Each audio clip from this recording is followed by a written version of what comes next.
Hello, Mike's supposed to be over here. You need that to talk. Hello, internet. It's Wednesday. We're going to talk about Star Wars stuff. Welcome to Popcorn Chicken. Here's Nathan. Hello there. Hello. How are you? I was going to say, how are you guys? But I realize it's just you right now. How are you? Yeah. I also was surprised by that. I came in and there was nobody here, and I was just like, oh, I guess Elvin's still in Cabo. Oh, yeah, that's true. He is. Oh, is my camera being funny? It is. Well, hopefully it fixes itself. It probably will. It usually does. Give it another 20 minutes. It'll be all right. So you got your chamomile tea? I've got and honey. Oh yeah. So I am so funny enough. I do have tea. Well, hey, you got it spot on. So I've got my tea. I've got my I've got my halls. I thought I had 2 left, but apparently I only have 1. I've been going through them. The problem with halls is they do taste so good that you kind of just go through them so quickly. Well, and especially when you become an adult, and you know everything that is good for you, or rather, things that are bad for you, all start to taste good. So halls, you're just like, whatever, it's medicine. Just bosh it all down. Yeah. But yeah. So Star Wars was weird this week. Weird. I was confused by what you mean by weird. Not weird per se, but I thought it was going to be a fairly divisive couple episodes, or at least of The Mandalorian.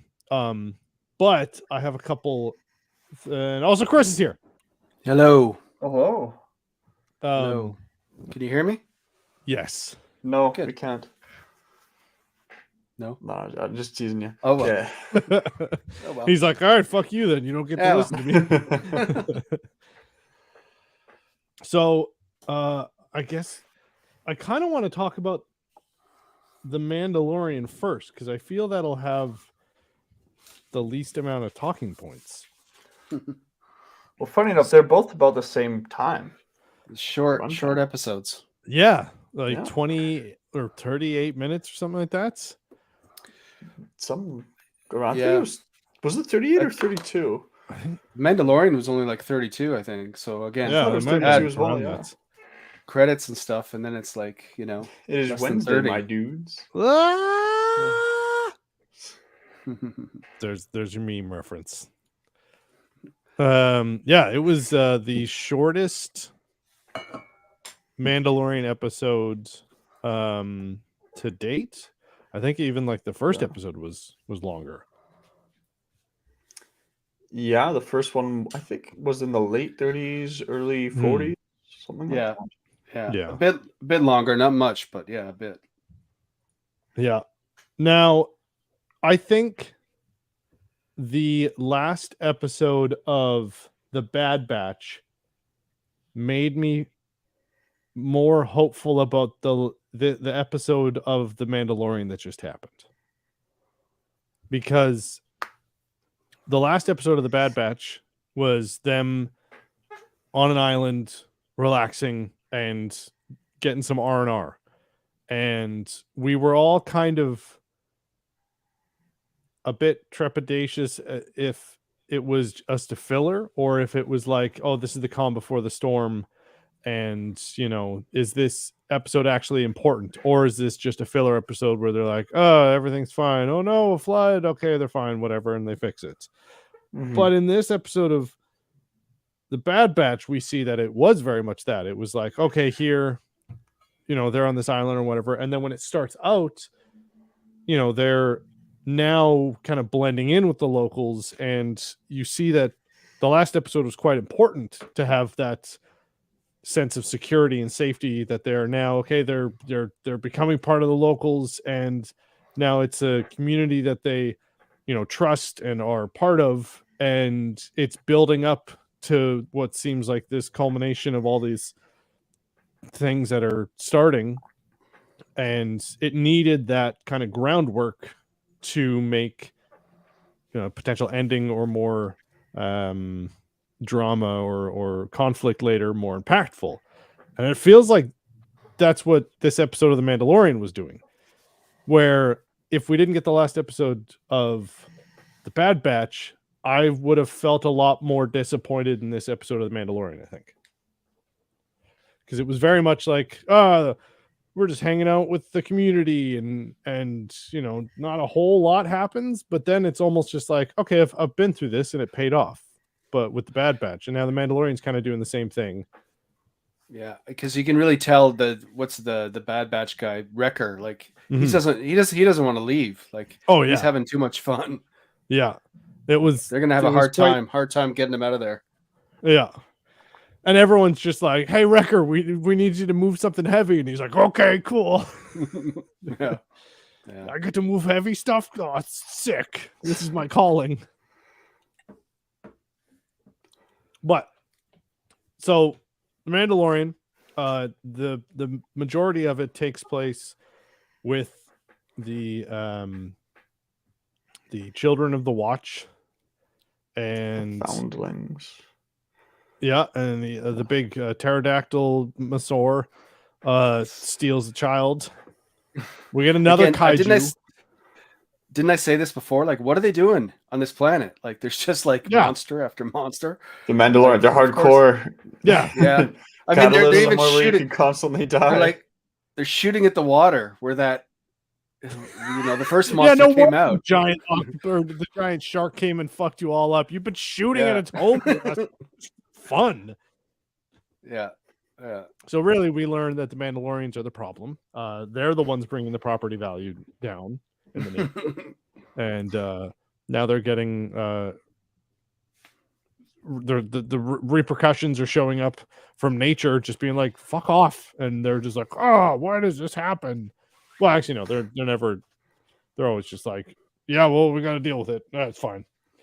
But so they're doing all this training stuff and just shooting at water. and I think this episode also too helped kind of solidify Bo-Katan's intentions, because when we were left with her seemingly ignoring Din and not telling him about the mythosaur, we're like, oh, is she being shady, or is this like a religious awakening? And she's kind of like, what the fuck's happening, and is like reconsidering her life. It's definitely seeming to, I mean, it's still a toss-up, but it's definitely kind of pointing towards the latter of not such a backhanded or nefarious intentions that she's having. Yeah, I mean, I think, is this the first, you guys have to remind me, like when she says in this episode, this is the way, has she ever said that before? She's said it like sarcastically. Right, but she said it pretty seriously in this one. Yeah.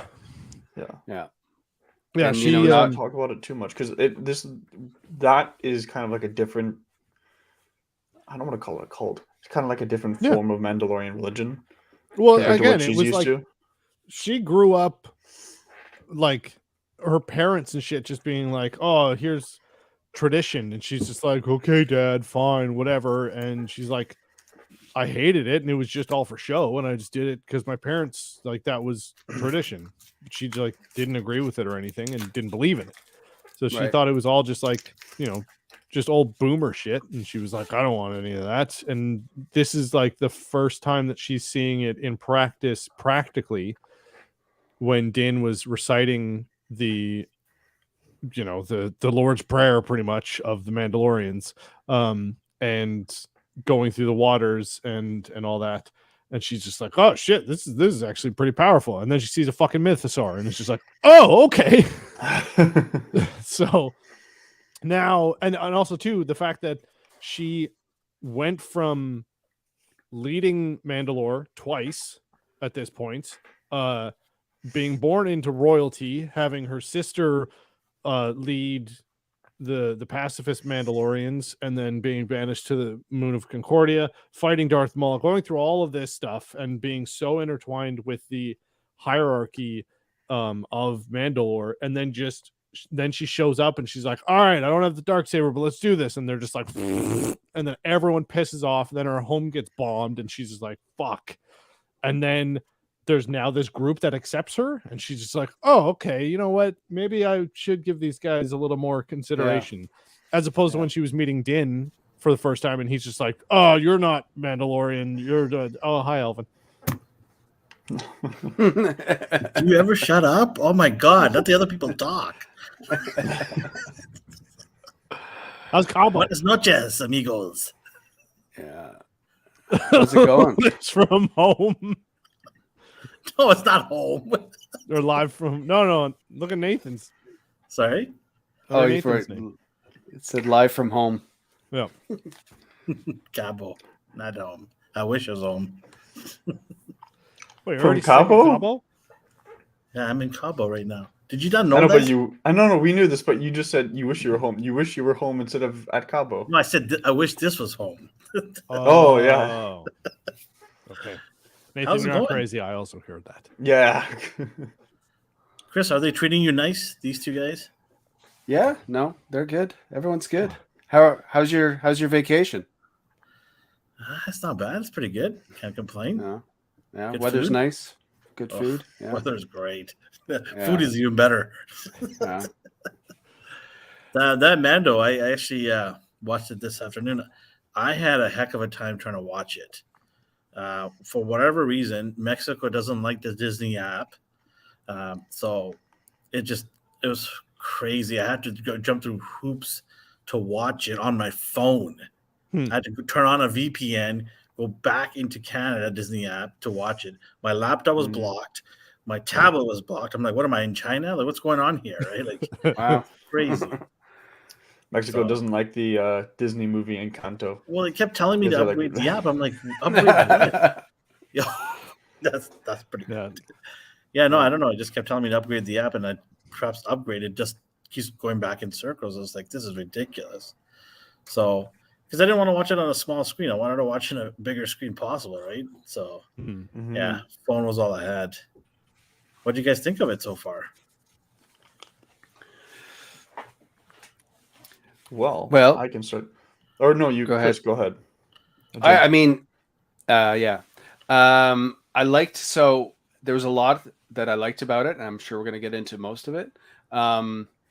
You know, it was really neat to see the Mandalorians training, and, you know, it's like they don't train just lightly, two guys shooting fire at each other, you know, like, you know, I thought it was a full-on battle. I was like, yeah, this is a battle or a training?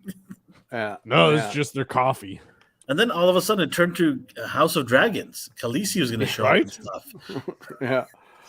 Yeah. So, and obviously, you know, the flashback was great, and I'm sure we'll talk about that. To see all that and get back, they've done such a good job. Some reparations happen as well. Yeah, exactly.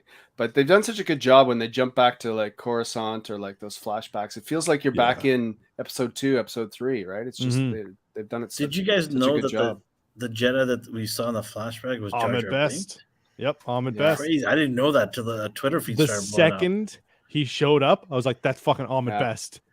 Yeah, and I was just like, "Oh shit, oh shit!" And my girlfriend's just like, "Who?" And I was like, "It's fine, it's okay." Gosh, I feel like I'm the only one here that doesn't actually like those flashbacks. Wait, you don't like no, don't get me wrong. The fight scene was horribly choreographed. Yeah, that's it. It looked that's what cheesy and it was janky as shit. But I love the fact that Ahmed Best got some reparations and was able to do, in theory, on paper, some cool Jedi shit. Yes, I agree. So I was happy with that. Also, I was really excited to hear Tamia Morrison voice all of the clone troopers. And so we got to hear his voice again. There was some cool stuff. The combat was ass. Yeah. The handling of the lightsaber was ass. The camera angles were ass. It's like Disney can't get lightsaber duels or just any. You know who directed this one, right? Who? Favreau, wasn't it? No, it was Carl Weathers. Oh yeah, Carl Weathers. Yeah, what the fuck is he doing directing a fight? The dude's like 90. He's like, okay, no, slower. I can't tell what's happening, boyo. Yeah, that's one thing is we've seen I'd call it. Sorry, I've got like a holes in my mouth. We've seen Are kind of you three okay? different. Nathan, you're good, doing good. Yeah, I'm doing good. So I got my. You missed it, but got my tea. I've got holes right now. Yeah, I you're a tested trooper for for doing COVID this, today as man. well, but I don't have COVID, so I'm happy. You're the real MVP of this podcast. You're a I'm trooper. here because I want to complain. No, I'm just joking. But I kid because I like the episodes, but I will give a quick complaint / comment here. Justin might agree with me. I don't know, but I've seen 3 different kind of choreographic styles in Star Wars for lightsaber duels, and I divide it by the trilogies. So original trilogy, George Lucas wanted the lightsaber to be something heavy, something big, so that way you often see that they're using two-handed strikes. It's kind of a bit slower. Each hit is hard. But then you go to the prequels, and it's quick. It's fast. It's choreographed. It's all choreographed. Yeah, it's choreographed. It's beautiful to watch. And then you go to, I wouldn't just call it the sequels. I'd call it like the Disney era of Star Wars lightsaber choreography, and it's trash. It's they get a couple cool moments, like in the Last Jedi where Rey is in that red room with Snoke, and there's some cool moments there with the fight. There are, but if you look at it at any form of if you look closely at it at all, you notice glaring holes in it. But and also too, like Kylo Ren with the crossguard, like it's really cool, and like how he handles the lightsaber is really cool. There was some thought put into how he handles that lightsaber, but then if you look at it closely at all, you're just like, oh, that makes no fucking sense, and it looks stupid and it's dumb. But again on paper, it's like these are all cool. And even the red room fight scene, like the first time I saw it, I was like, whoa, cool. And then then that kind of went past me, and I was like, why is that guy just fucking standing there and just going? Yeah, there are those moments. Why did he? There's so many superfluous spins. Occasionally, you can do that in some movies. Like I love Lord of the Rings, deeply love Lord of the Rings.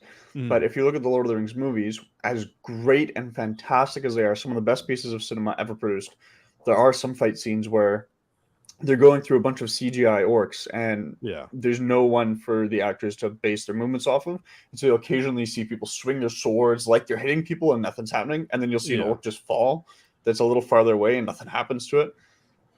Your focus isn't on them, but still, this sort of thing does happen in movies and TV shows.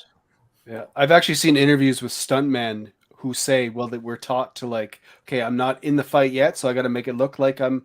Like you said, the focus isn't on you, but I got to be off to the side, so I don't look like I'm just standing there waiting for my turn.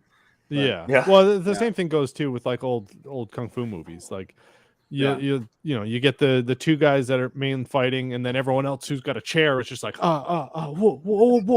It's like you still got to have movement and action. You can't just be like and cue, okay. But and Nate mentioned a couple things.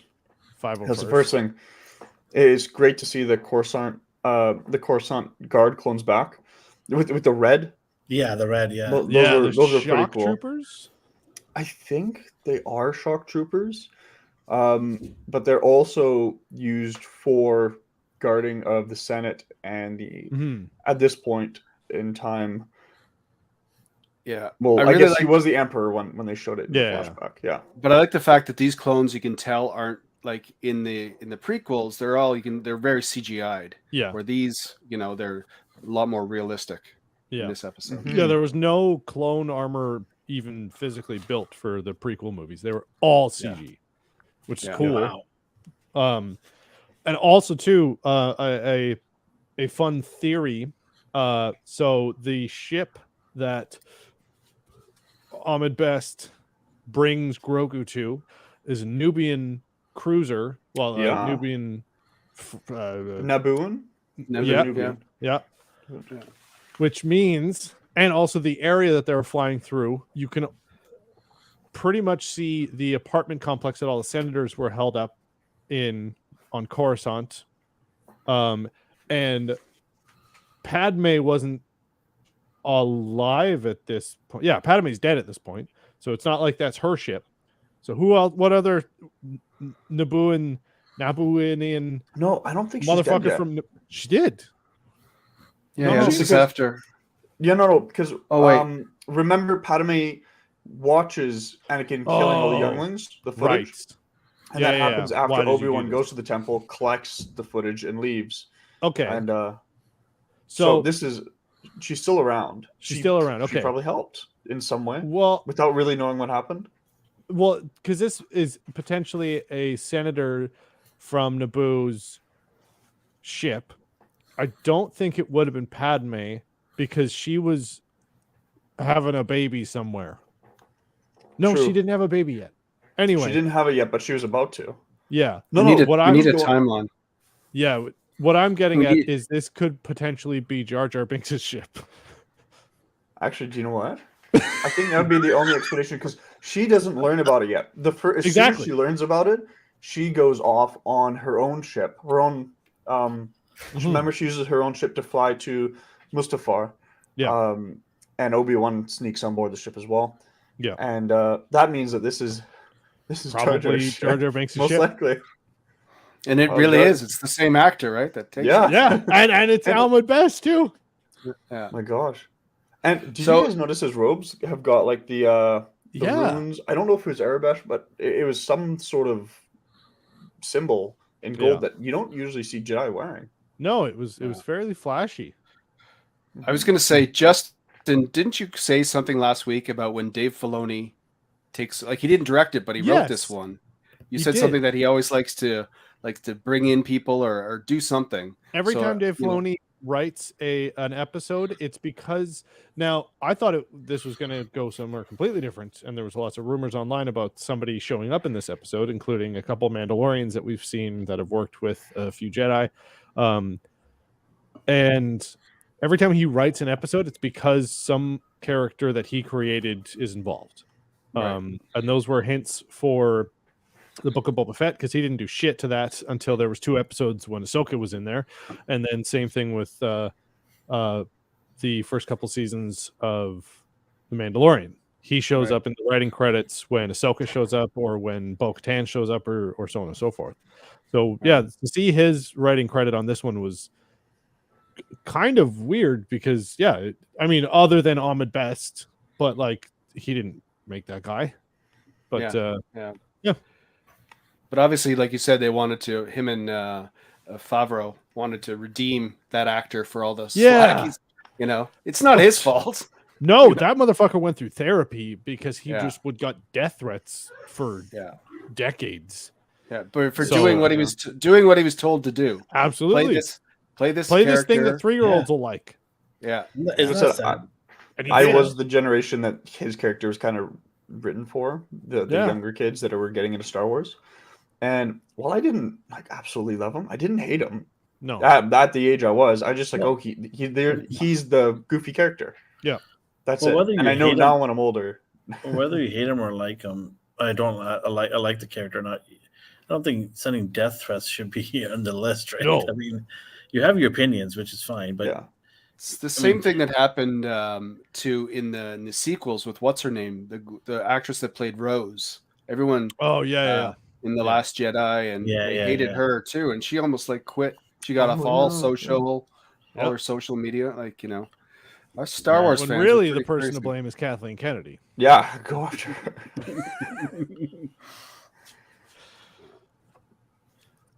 But yeah, so the fight scenes in that were dumb, but it was still cool. Again, like it was, there were a lot of things that overshadowed that. Again, the fact that Ahmed Best was in it, the clones seeing them, the fact that we're getting more backstory of what happened to Grogu. We get to see a tinier Grogu, a babyer Yoda, and Coruscant, and we got to see, you know what, even the guards that were shooting at the clones, it felt so cheesy, but the direction and all the choreography felt like it was from the prequels, if that makes sense. It was that kind of state, like it wasn't good. And I am really trying to not sound like I'm just defending something that's bad, but like even all of the prequels felt like that. Like that was just the vibe that they had, the direction and how the people played their roles and acted and moved.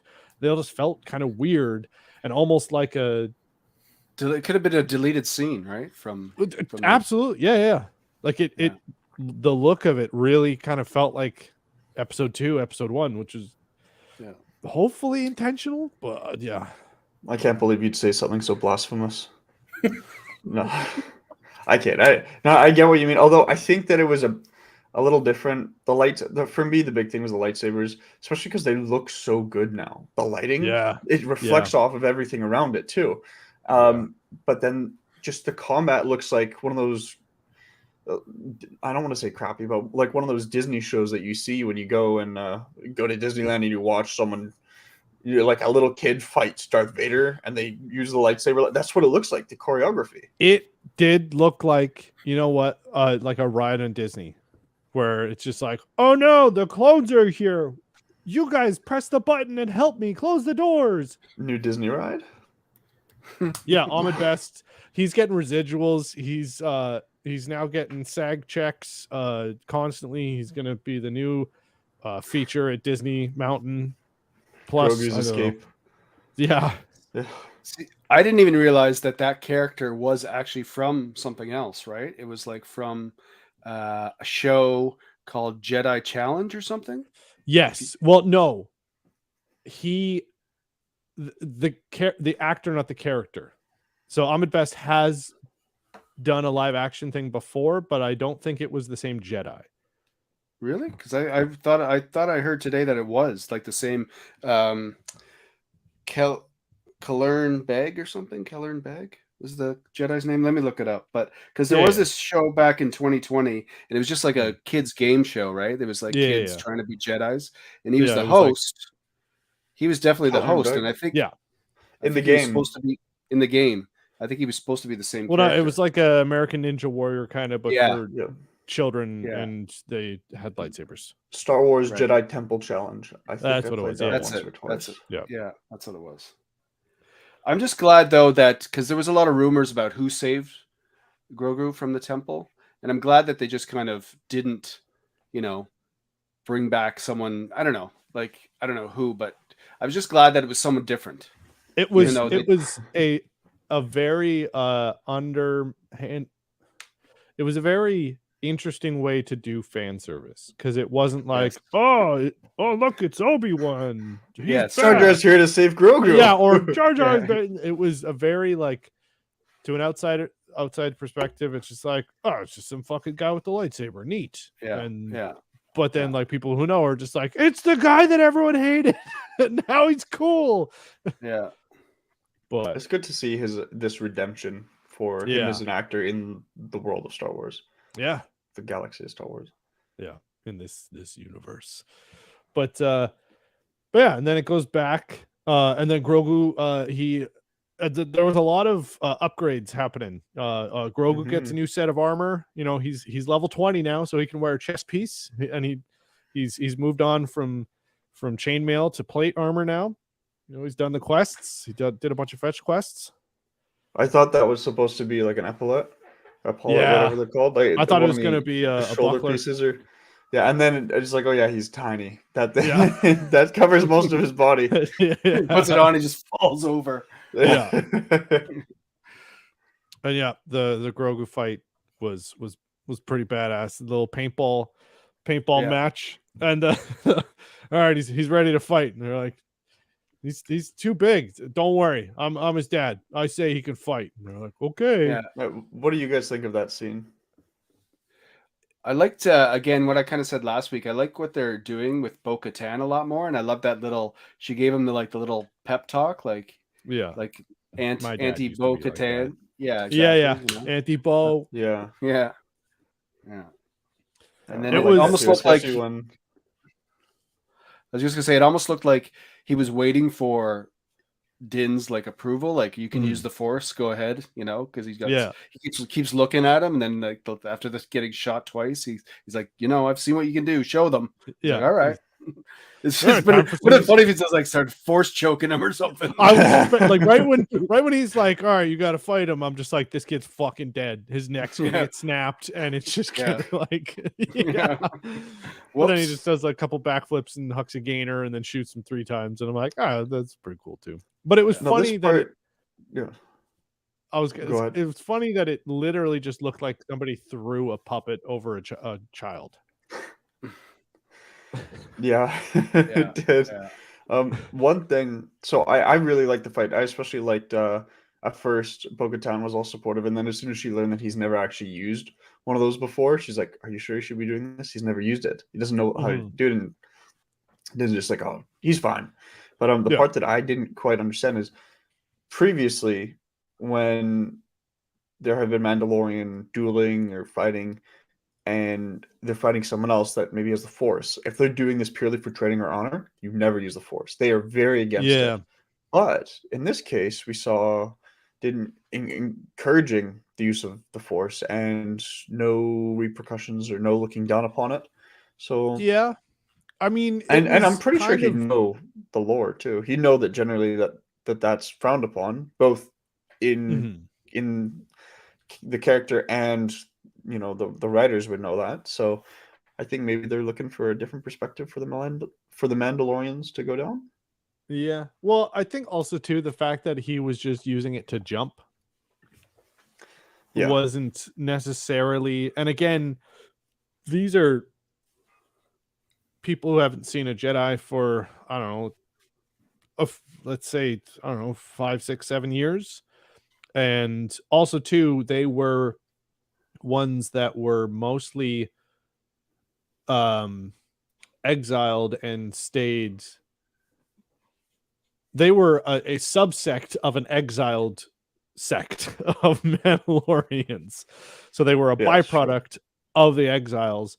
And there's been I watched a couple of videos of how many parallels between this group of Mandalorians and Orthodox Jews, and the fact that they always have their head covered, the living waters, and the baptism in living waters is another Orthodox Jewish thing, and also this is the way is literally a direct translation of a saying from Orthodox Jews as well. And they're also too the tablet that Din finds is a passage from Exodus talking about Moses bringing his people back, and it's like a really cool like parallel between Orthodox Judaism and this sect of the Mandalorians. That's true, yeah. Although I always thought of them more as kind of Sikh, where it's a bit more warrior culture. But it's also one about respect, and as well they have the same tradition, Sikhs covering a head. They don't have any baptismal things, but I do know that there is a process where you can go to a temple and you go underwater, and I can't remember what that's called. I did that once in Delhi, but I can't remember what that process is called. But it is a form of baptism. Is it a form of baptism? Yeah. Okay. When you go through the process, you have to wear a turban. You have to have a spiritual knife. You have to you can't shave. You have to relinquish alcohol, meat, and even some parts where you can't even eat outside of your house. You have to eat at home all the time. You can't even go to restaurants. It depends on how crazy you want to get with it, right? Depend on what village, what culture. It's like that with anything in any culture. Extreme to whatever level you want it to be at, right? Yeah, if you're a Children of the Watch or if you're just Death Watch. Yeah, I never looked at it that way. That's pretty interesting to look at it that way. That's pretty. Yeah, it's very strict. The Mando, the creed is very, very strict. Yeah. Well, that's like, I think the most interesting thing about Bo-Katan's kind of journey through this is like she was like, no, these guys are just fucking crazy. They're just religious zealots. Like these are just traditions that my parents did. And again, now that she's kind of seeing it in a practical way and seeing how it's more of a positive thing, and is now again, there's a group of people that are accepting her, and she's like, I'm finally getting to hang out with my kind, my people. And so now she's like, even before she was very cynical of the whole thing and like almost poking fun at Din all the time, but now she's just like, how the fuck do I eat with this shit on? Yeah, I love that. And, and he's just like, you go find your own thing. And then Dave Filoni is just like, or no, John Favreau's character is like, you're the leader. You get the honor of sitting by the fire so you can take your helmet off. And she's just like, fucking, finally. You know what that reminded me? When she did that, it reminded me of, during COVID when you take the mask off. Yeah.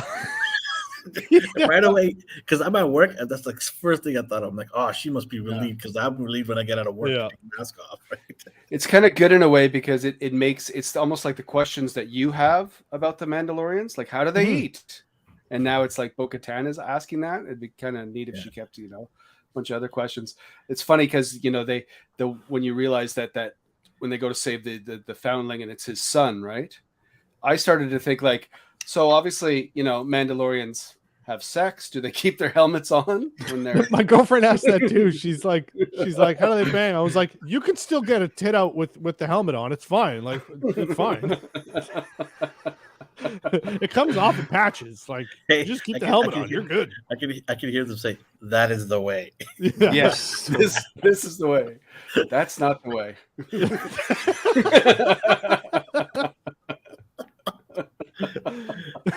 Sorry, Nathan.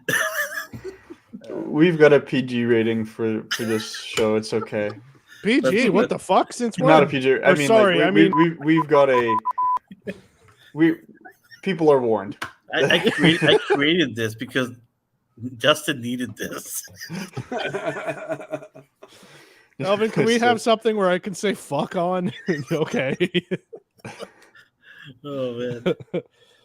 Yeah, sorry, I missed. I had to get a cup of tea. Too much time in the sun. I'm kind of need to calm it down here. What kind of tea? It's Bombay chai. Oh. Yeah, these guys don't mess around, man. I mean, it's just insane. This hotel is just crazy good. By far. Where are you sitting? Are you sitting on the balcony or what? No, balcony is the waves and the ocean breeze hitting the blinds there. That's not AC. Show us the view. It's all dark. You can't see nothing. Oh, okay. I have videos on my phone. I'll show it to you guys. All right. Yeah, it's insane. Yeah. One note about the fact that he is his son, that was also hinted at when we saw his original baptism, because he was being walked out with the Clan Vizsla flag. So that's, at first I was like, oh shit, this is like definitely, Death Watch guys, and it's kind of reiterating that. And it was like, no, that's just his dad. Like, that's his dad's clan's family flag. Isn't there similar coloring as well in like the helmet? Well, yeah, I guess they are kind of that tealish blue. Yeah. It's got the baby blue with the dark blue. Yeah. Yeah, his is more of like a more kiddish color, but I guess he is a kid. Yeah. The junior version, okay? Yeah. Does he get a smaller Gatling gun? Yeah, wouldn't be in the mess that he got little belt fed. Also, speaking of that, climbing the cliff wearing that? What the fuck? Yeah. What? Why would you do that? I also do like the fact that he was constantly out of breath, and it's just like, well, yeah, you've got 500 pounds of fucking gun on you. I was just like, what and when are you going to use that? Way. Also, the other thing that really bothered me is how they ran out of jetpack fuel, and they already knew. Oh, I liked that. Yeah. Oh no, let me finish. What I'm saying is, he says we run out of jet fuel. This has happened before. Don't you think you want to fix that problem? Well, jetpacks are made for sprint. Yeah. I mean, if you know there's a dragon that comes around and gets some of your children all the time, don't you think you should figure that problem out? Why is this happening over and over again? What kind of clan are you? But that could have been, they've caught one before. And no, he says clearly they keep getting away. Yeah, well, no, he said, this has happened before, but maybe, I don't know. like I like. Maybe they have caught up to them before and saved a couple, but sometimes they get away, or there's other beasts that fucking take their kids. I don't know, but yeah, Chris, to your point, like, why do they pick this neighborhood? Or just move to another cave? I don't know. Or maybe this is part of your bar mitzvah. You become a man, you get stolen by a fucking dragon. Not and just now you're stolen. a man. He got swallowed. The kid was swallowed. Yeah. I didn't like how he came up completely dry. Yeah. No. How long was he? I'm not going to comment on that. Yeah. How long was he down there too? Like, Sometimes. Anyways. But I do like the fact that his dad's defense was just like, get my kid out of your throat, and just like shoves himself in the bird's mouth. But I mean, it's like, I'll strangle you. You'll believe. Yeah. The shot of like the coming right at him to like, grab him. That was great. The flying shots and camera work and choreography was so fucking cool. It was like some Top Gun shit. When they were flying around in jetpacks and the camera was following them, and it was shaky, but you could still follow everything, and it kept the motion and the action very well, I think. When what's his name? Sorry, the dad. I always forget his name. Paz was like flying off. That was so reminiscent of Boba Fett in Return of the Jedi, hitting the Sarlacc. Like it looked exactly like him. Yeah, when he hits the ground and it just kind of looks up. And also, too, credit to the costuming team, because like we've seen a bunch of Mandalorians in heavy armor doing a lot of different range of motions, and their armor doesn't look ill-fitting. Like when everyone's looking up or like putting their arms up, you're not seeing weirdly like their shoulder pads or chest pads like bending. Like Boba Fett in the original trilogy, his armor barely fit him at all. And even the stormtroopers, they would like go to aim up and half their armor is fucking falling off because it's not very practical. But like every Mandalorian's armor like stayed put, and it wasn't like it was made of rubber or whatever. It was just like very well thought out. Yeah, exactly.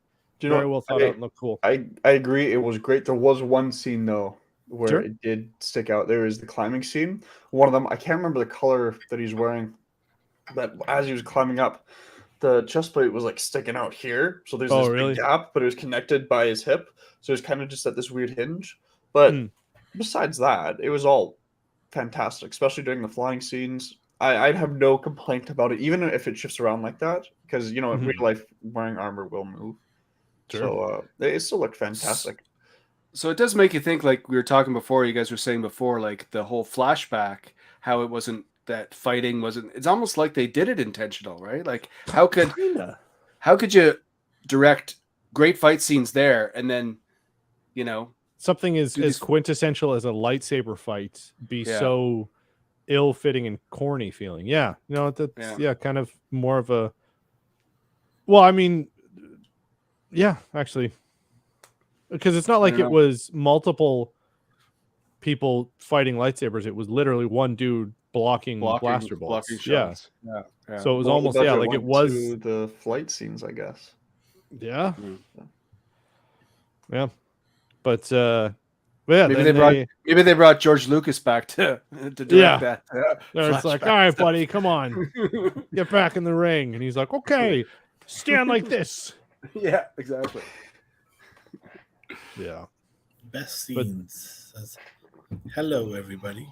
Hello, best scenes. Tell us what your best scene was from today's episode. I think the end. The end was pretty. So then they get the kid back. Oh, also the upgrade. I love how RPG this show has been, like start to finish. Because they finished the quest. They got to do a hostage rescue mission. Level up. And what do they get? They get 3 familiars. They get 3 mounts. 3 giant chickens. Yeah, they got a bunch of chickens. When I saw those chickens, I'm like, these guys are gonna have a feast. Yeah, I thought they were gonna eat them too. Like, but now I think that they're gonna ride them. And ranch dip and blue cheese dip all day long. Yeah, some Mythosaur cheese, some blue milk ranch. No, blue Yeah, Did blue you guys, cheese. did you guys find it weird that they brought them back? No, Mandalorians do that all the time. They Really? do. Rancors, Mythosaurs. They Like, just I'm pretty love sure getting mounts. they're gonna ride the Mythosaur, and they're gonna ride these 3 They're gonna have chickens later on. 3 lizard chickens, And and there's more it's sea Game turtles. of Thrones, man. It's Game of Thrones. They're gonna ride It's these Game of dragons. Thrones, yeah. Yeah. That's what it is. Again, this show is just Disney finally being- got their Game of Thrones version. Yeah, well, they just keep saying "fuck you" to Boba Fett. They're just like, "Oh, you got a Rancor? We got 3 dragons. Fuck you." Ugh. But Elvin, speaking of Game of Thrones, really quickly, have you seen the McFarlane Game of Thrones, the dragon figures, the 2 pre-order ones? No, I've not. Oh, you got to take a look. They look pretty good. No, I don't want really... to take a look. I want to enjoy my vacation.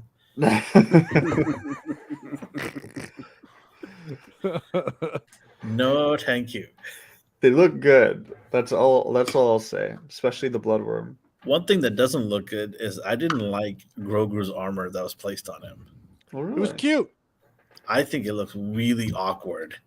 Well, yeah, yeah, but you're because that they're just big. repurposing. They don't have schematic. You saw she went through her like fucking computer to pull up armor schematics. She's just like, Christ, which one will fit this little green bastard? And she's like, I guess this. Why is there even a need? I'm gonna stick a coin on him. That'll Yeah, protect she's him. like, He's it small. was the same thing that she was building for the top of a helmet for the kid. So she's just like, I guess the top of a helmet can fit over your heart, I guess, and then I'll just fucking a point weld the mudhorn thing on it. There you go, kid. There you go. Yeah, I don't know. It looked really weird, awkward. Someone in the comments wrote, where was it? How will Grogu wear a helmet?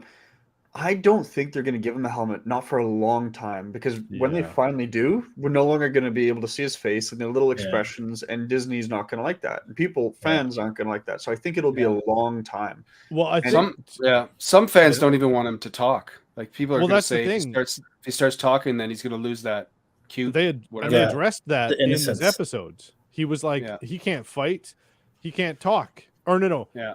Why doesn't he wear a helmet? And he's like, well, he can't talk, he can't say the creed. And he's like, well, Right. if he can't talk, then he can't fight.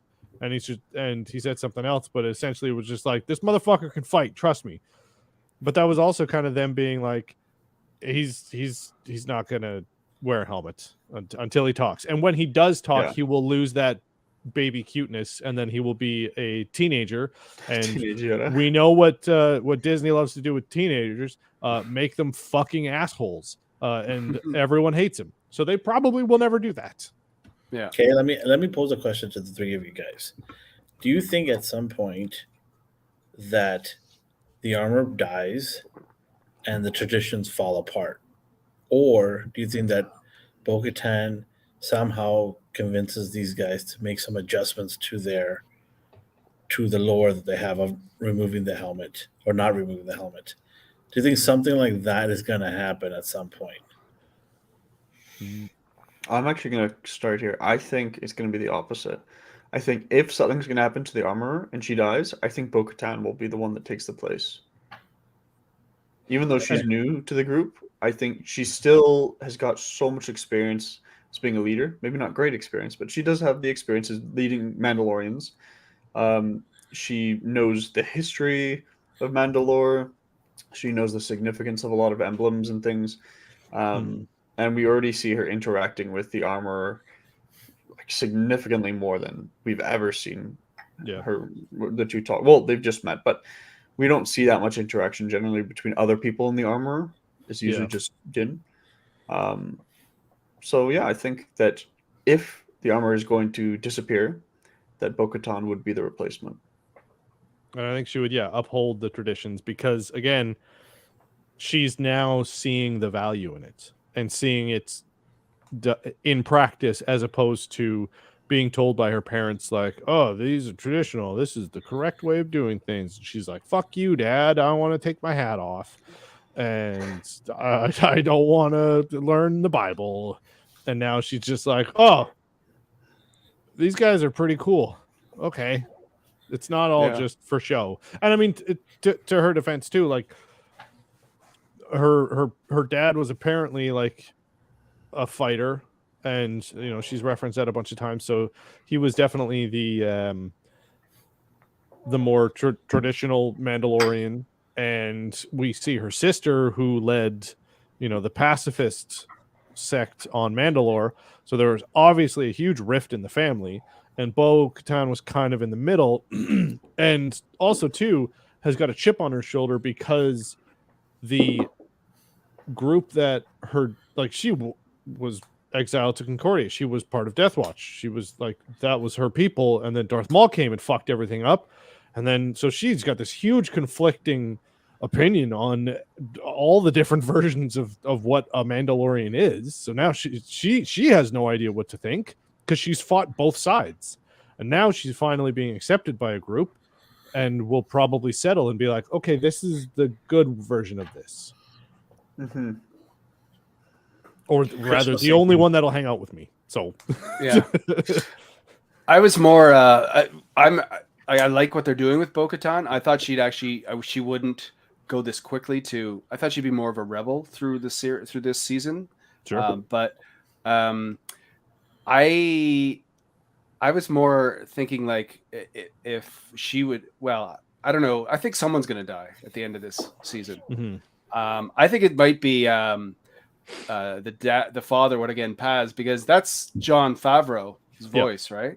So they got to show his face at some point. That's what I'm thinking. Well, and it's interesting because this is the second Vizsla he's played. He played, what was it, pre-Vizsla? Was he pre-Vizsla before? He was the guy with the Darksaber in Clone Wars. The voice, the voice. Yeah, right. Nice. Right. I think it was pre-Vizsla, or maybe it was post-Vizsla or something. I don't know. Anyway, it was another Vizsla. Post Malone. Present Vizsla. Yeah. Present Vizsla. But so yeah, this is the second Vizsla. I really love that too. Like just that little thing of like him playing arguably, the dad of whatever in the animated series was cool. But yeah, maybe. But also too, well, because he's also tried to fight Din for the Darksaber and has said like, you're not worthy. And now the fact that he has I still think they're going to do a king and queen thing. She's going to rock up on a fucking mythosaur and he's going to bust out the Darksaber, and they're going to rule Mandalore as a what's a king and queen, not a patriarchy. Well, I guess if Din has the Darksaber, a monarchy. Well, a monarch is singular. Is there a dualarchy? No, there isn't. Okay. There is one thing, but it's from ancient Rome in the Republic. There's two consuls of Rome, equal in power, could veto each other. Both of them were like a supreme, and that's one of the civil wars usually happen, is if like one consul disagrees with the other, like Julius Caesar and Pompey. So I don't know. I could see that, Hey, he's our nerd. Also, I just talked about the family rituals of the fucking Mandalorians for like 10 minutes, okay? He's actually talking about practical shit. Chris, I like how that gets shamed. I can talk about That's right. Rogue nerd. Yet the whole everything we're talking about right now, like Mandalorian traditions and talking about choreography and lightsabers. Yeah. And I'm like, I like their helmets. Yeah, me too. Talk about that for 54 minutes. Shiny. The second, yeah. Shiny helmets. I don't think this armor fit him. I like how they got dragons. And you're like, oh, actually, in Roman time, fuck you, nerd. Oh man. Lost my train of thought here. How long do you think, because we've seen 3 episodes of this shit now, how long do you think it's going to take Disney to make kids Mandalorian helmets? I'm surprised they haven't already. 4 episodes. 4 episodes. Oh yeah, that's right. Yeah. I don't know how they have not been like, here's youth Mandalorian helmets. Yeah. How big's the season again? Is it just 6 episodes? 6 or 8? Yeah, it's a single digit. I think they're relying on Grogu right now until people get sick and tired of Grogu because he's still selling. 8. And Okay. they just announced today. So we're and halfway. The Star Wars Black Series announced a figure today of Luke and Grogu in training. Yeah. Oh. So you should see effects of him jumping in the air. You can actually put him on a little effect that shows Grogu like flying in the air. And you've got the little cloth wrapping. Yeah, you get a frog, and then you have a backpack where you can put Grogu in the back. Yep. So it's like, yeah, thanks. Another Luke Skywalker that I need. Now I have 50 of them. Yeah, but this one is This one's got a backpack that I got a already had backpack with the and a Yoda. frog. Yeah, but Oh, this yeah, that's one, true. it's a different backpack for a different Yoda, for a different Luke, and then you realize you're like, oh god, they fucking got me by the throat. Yeah. Can we all agree that the next episode they got to, because there's only 4 episodes left, right? Yeah. And they haven't really. I mean, last episode they kind of the whole storyline there was like someone else bigger is hiding. So we get. I think by next episode they got to start going back to build up to the end of the season, to build up to the finale. They got to reveal if it's Moff Gideon or who or whatever's going on. But Did you hear the theory of who else it could be? I'm gonna go on a note here, and I'm gonna say that she is gonna leave the clan. Leave. Okay. I think she's gonna say thank you. I appreciated everything you guys done for me, but I'm bouncing. Where is she gonna bounce to? I don't know. I just have a feeling she's not sticking around. Maybe she rules Mandalore or something. The slightest opportunity she gets to go back and live the way she wanted to live, then she's gonna do it. That's what I'm thinking. Like, she's just gonna leave. I just don't see her part of that clan. I really don't. Then why would she tell the armorer and confide in her about seeing the mythosaur then? I think she did that because she wanted to be honest with herself too. She just wants to know that, did I trip out on doing this? And I want to hear what she has to say, because the armor is obviously highly respected. Yeah, and she's very well knowledgeable. So she's like, did I see something? And then the armor just kind of played it off like, you just tripped out. You just tripped out. No. At first, she kind of assumes that she saw a vision, and then she's like, "No, bitch, I fucking saw one." And then she's just like, "All right, this is the way. Cool, dog," and just accepts it. Well, that's what I'm like. When she said, "Oh, this is the way," it's just sort of like brushed it off to me, right? Well, I feel like it was more of just a like she asked once, like, "Are you sure this wasn't like this could just be a vision?" Nope, it wasn't. Okay. I trust you because we're both warriors of caliber, being following the way. I'm gonna trust you because. So that's how I kind of viewed it. Yeah, and also too the fact that she just proved herself and was like, you've done the highest honor of saving a foundling. So like at this point, she has proven herself and is now her credit is through the roof. So then when she's like, could be a vision, she's like, wasn't a vision. She's like, all right, party, you saw a mythosaur. That's crazy, dog. And just accepts it. And yeah, that not blind trust, but just what's the thing that a dog has for you? Unconditional. Just that unconditional trust, and part of the fact, just like, okay, you saw it, I believe you. This is the way. Maybe she does leave, but maybe she comes back to riding on that mythosaur in the battle. I think so, yeah. Pulls a Captain Marvel in Endgame and shows up at the end and kicks ass. So the name of the armor is Besgargam. Means no, that's her name. Wait, what? Besgargam?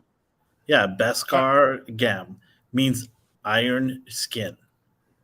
I didn't know that. That's her name. Fucking badass. That's actually pretty cool. Yeah, I like that name. Yeah, Beskar with the comma at the top and Gam. Yeah, the apostrophe. Yeah, I mean that's like somebody being called John Smith, and they are an ironsmith. Like it's just a traditional name. Yeah. What do you do? I work with Beskar. What's your name? Besgargam.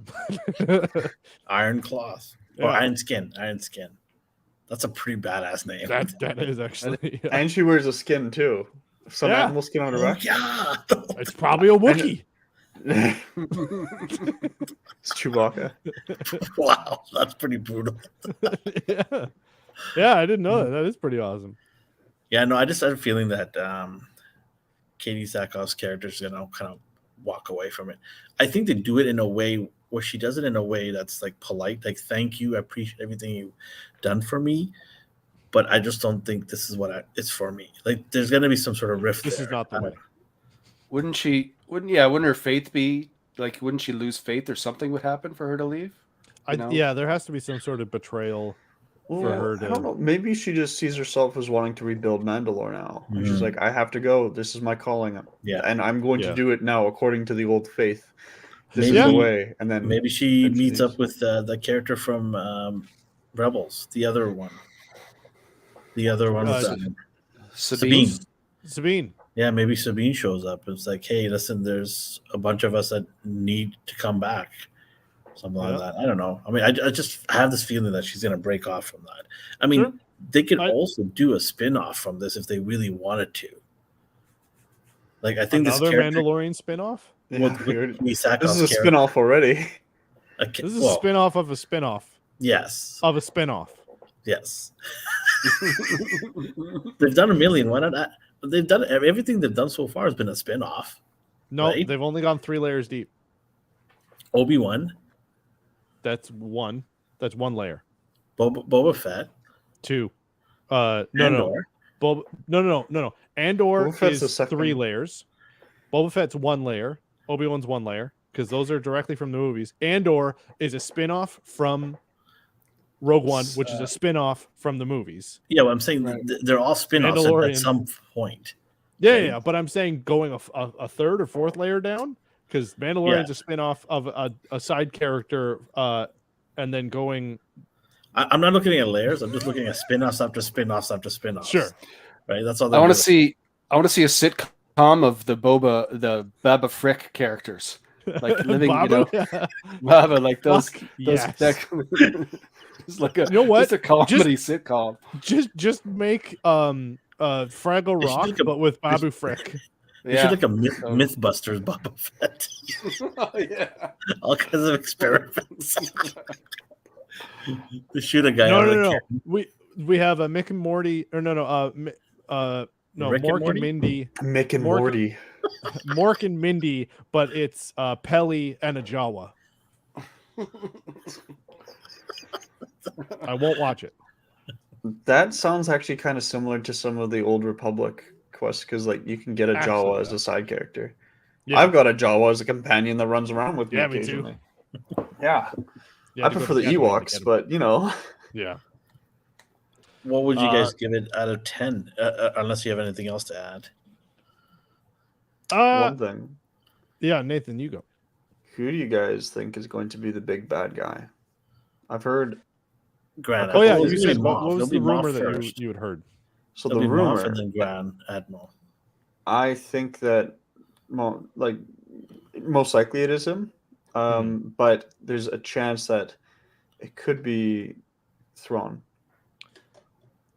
And I know that seems off, like they'd want to have him in the Ahsoka show, but they could potentially tease his entrance and have him show up just for a brief amount of time at the end as the big bad guy, and then that immediately gets addressed in the Ahsoka show. And a couple of the hints are they're constantly looking at hyperspace, not just like traveling and then seeing like the friggin' whale outside the window, but also they constantly, including in this episode, constantly focus on Grogu looking into hyperspace. And that's not something you're actually supposed to do in the Star Wars universe. Because it makes you go, I forgot what it's called, hyperspace mad. Vader does it, and he's the only character that actively looks into hyperspace for an extended period of time. But most other people drives them a little crazy. But we keep seeing Grogu look into space, but as if he's watching something. And I think potentially it could lead to a hint of something happening, where Thrawn is brought back to us. But that's a bit of a stretch, I know. So Best Scene says, I want to see a documentary like Prehistoric Planet that follows the creatures of the animals in the Star Wars canon. There is. You can play the game Star Wars Episode 1 Naboo Frontier, which is an RTS kind of SimCity version where you control and you create habitats and facilitate life on Naboo for all of the Star Wars creatures. And it was a terrible game, and I played the shit out of it. Or you can just watch the last 2 Jurassic Park movies. Yeah, just Photoshop in a couple Gungans. Yeah, or, random creatures just get made out of genetic mutations. Well, definitely when the dragon gets eaten there in the water, that was like, oh my god, that's Jurassic World right there. Yeah. The second that happened, I immediately just thought of Qui-Gon. Just there's always a bigger fish. Yeah. But right. I think also a big rumor too, because Giancarlo Esposito has accidentally hinted that he's in this season a couple times. Yeah, he has. And so I think he's going to show up again. And Nathan, I do think that is the most realistic of him showing up and being the bad guy again, which I'm kind of disappointed a bit. But I always hate when the main characters beat a bad guy and then they Scooby-Doo him or whatever. Yeah. And then he goes, I'm back. And you're like, fuck, okay. But I think using it as a misdirect and being like, oh, it's this guy again. You know he's bad. And then you're like, shit. But then maybe they do a redemption and he flips and then the actual bad guy shows up or something. Or I don't think he flips. I hate the flip thing, but it happens so much. But I think, in the last maybe episodes. But again, the weirdest thing is the casting, or this is such a meta play by them, but it's Disney, so they never fucking do that. The casting that was for Thrawn was Lars Mikkelsen. The rumors, and it was like so rumored that it was just like part of the zeitgeist, and everyone just was like, oh yeah, Lars Mikkelsen is playing Thrawn. Then he got interviewed by someone in Berlin or I don't know, Scandinavia somewhere, and he's just like, no, they never asked me. I would love to, but I don't know who they're getting. So again, either that's the most meta play by him and just Disney is like, you shut the fuck up, or nobody is voicing him and he literally just makes a physical appearance, Thrawn, at the end where they go, oh, who's that? And you just see this blue motherfucker show up and everyone goes, ah, and then credits. Yeah, so maybe I can just see Giancarlo Esposito just doing his voice going, oh no, you thought I was in charge of all of this? Yeah, no, his voice, and then you just see Thrawn behind him in the shadows, right? Oh yeah. Well, like how Darth Maul shows up in the background of the hologram in episode 1. And he's like, I'm sending my apprentice, and it's just like I think that's something you'll see at the end. Just like, I'm not the all leader here. I'm just helping the bigger guy, right? Mm-hmm. So. Either way, at the end of this season, they're gonna somehow want the viewers to go watch Ahsoka. So they gotta do something there for sure. Because the show is the anchor of it all. It has to push others to you to invest your time now on there, especially the general audience, right? Yeah. The general audience needs to go, oh, I like this, and now they're telling me there's more of this, right? Yeah. Okay, I'm gonna follow the lead here, right? Yeah. Definitely have to hit on that. If they don't, it's just a terrible missed opportunity. Mm-hmm. Right? All of the shows need to be anchored from this. Like they all need to have push from this show to go watch. That's why I'm surprised that the Bad Batch didn't have some connectivity, some sort of connection to it. It's honestly, I would argue the opposite. It's really starting to. They're all. I didn't see today's episode. They are all blending together. Honestly, I liked the Bad Batch episode more than I liked the Mandalorian episode. Oh, okay. So I'm gonna go check that out. Well, why don't we let's rate the Mandalorian episode and then get into the Bad Batch? Yeah, and then get into the Bad Batch. I will leave you guys to it because it's getting late here. But I'll listen. I'll stay and just listen to you guys. Well, you have to rate it too, though. I haven't watched it. No, the Mandalorian. No, the Mandalorian. Oh, the Mandalorian. Yeah. Yeah. So let's go around. And Nathan, what would you? I'm gonna give this an 8 out of 10. I didn't have any big issues besides the flashback choreography. I like the chase scene, the flashback. I like the costumes. I like how Jar Jar was brought back in his own way. Yeah. I know I'm gonna just call him that. But yeah, they're taking the name back. Yeah. There wasn't anything major I disliked. The Yeah. reason why I'm giving it like 2 points off of a perfect score is just because like good episode, really nice. Wasn't a filler. It still included some parts, but that were contributing to the overall plot. We see Bo-Katan take a bit more of a leadership role. Things work out well. She's now regarded highly. We see Grogu kind of starts the first steps to begin his journey as a Mandalorian. It's not an essential episode, I would say, but it's certainly not filler. It's kind of in between, and I thought they did it well. The only thing I could criticize beyond the choreography is that there's only 32 minutes. We're getting these massive jumps between 58 minutes long for an episode and then 32 minutes, then the next episode, nearly half the time. This one absolutely could have used a sub story, like an extra 20 minutes of, I mean, hell, like tell more of the fucking guy on Coruscant story. Like, give us a little more of that, and I would have been happy. Like, make this a 45-minute episode. Give us 10 minutes of somewhere else, and I would have been happy. Like, they could have continued on showing where he takes Grogu. Yeah. Like, I was looking forward to them. Like, okay, where's he going with Grogu? Where are they going? It doesn't have to be the end point, but what is the next journey for Grogu from Coruscant? I was interested in knowing that, and they didn't even show any of that. And it was like, what? Yeah. I mean, they could say, "Oh, we want to, add the suspense and kind of carry it forward," but you only made a 32-minute episode. You could have easily put that in there. I also think that even though a lot of people might not have liked last week's episode, but I still, without even saying, I forget, I don't remember the girl's name or anything, but I think they should have had her somewhere at the end to kind of remind us that, what she did last week to lead us into next week without even bringing her up at all. Yeah. So, even like the Imperial agent, whatever, who tortured him. Yeah. Like, just give us like a little more intrigue, not necessarily explaining, because we still don't really know her intentions or anything, but like just show us her doing some shady shit for 10 minutes, and we would have then again been reminded that that's a subplot and that shit's going on with that, and then we've been like, oh, I wonder what's going on with that guy, so that when they show us more of that next week, we're not going to be like, oh yeah, these people forgot. Sorry. I find that she really looks like a clone, like a female clone. Kind of, actually. Maybe that's Omega. Gone rogue.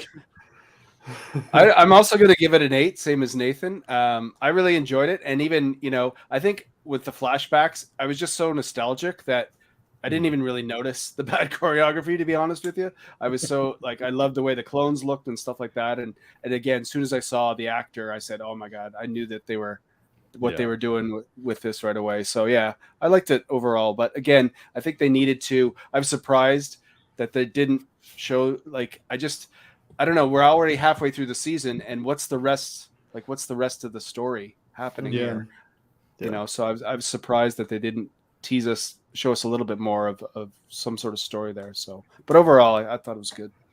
Yeah, I think with how quickly that this season has hit the ground running with progressing, as far as we know, the only thing that we really have is like, oh, who do those TIE interceptors belong to, and is Bo-Katan going to get the mythosaur? And how the first episode went, the next episode she's going to just rock up to Mandalore, be like, abracadabra, now I got a mythosaur, and then she's just going to fuck off with a giant dragon because they just move fast. But I think they're definitely going to intertwine the two storylines with Dr. Pershing, which is interesting too, because like you have this sect of Mandalorians that's just on this random cave, and also Mandalore, the planet, is involved, and then Coruscant, and how they're going to intermingle those stories is going to be really interesting. I would have scored this episode, I think, a couple points lower had the island episode of the Bad Batch not come out. Because again, Elvin, I don't think you were there for this. This episode and the island episode of the Bad Batch felt very similar to me. And we talked about that Bad Batch episode being like, this could be a filler if the next episode doesn't have some important shit in it. And this episode kind of felt like a filler. Yes, it was important to kind of push Bo-Katan's story a bit more and add some more attachment to it. And because the last episode, today's episode of The Bad Batch came out and really solidified that the last episode was important, made me feel a lot better about this episode of Mandalorian. But yeah, I'll give it, I think, probably 7.5. It was fine. I think it could have been a lot longer. It was interesting. It was entertaining. It didn't blow me away. Yeah, I agree with you in that. I'm also going to give it a 7.5. I don't think it was the best episode we've seen from the season. I think it was the weakest. Yeah, there are some issues, like we've already talked about camera angles, the length of the episode. I felt some of the stuff was kind of awkward. Like they waited a whole night to go rescue someone's son who is in with a giant monster that eats them. Like I just you can't hunt at night. Like I don't understand. Like you're an elite force of fighters. You should be able to hunt in any situation. You're well aware of the terrains around you. You're well aware of the monsters that lay there. Twice you've been caught off guard in this season already. I just don't. I don't know. Like they're not doing it for me right now. Some of the stuff with the Mandalorians, they're not really showing me how elite they are or how good they are. Maybe that's the point. Then I guess they need better leadership. Maybe. Yeah. Who knows? But their fighting skills look like. I mean, you compare Mando to these guys.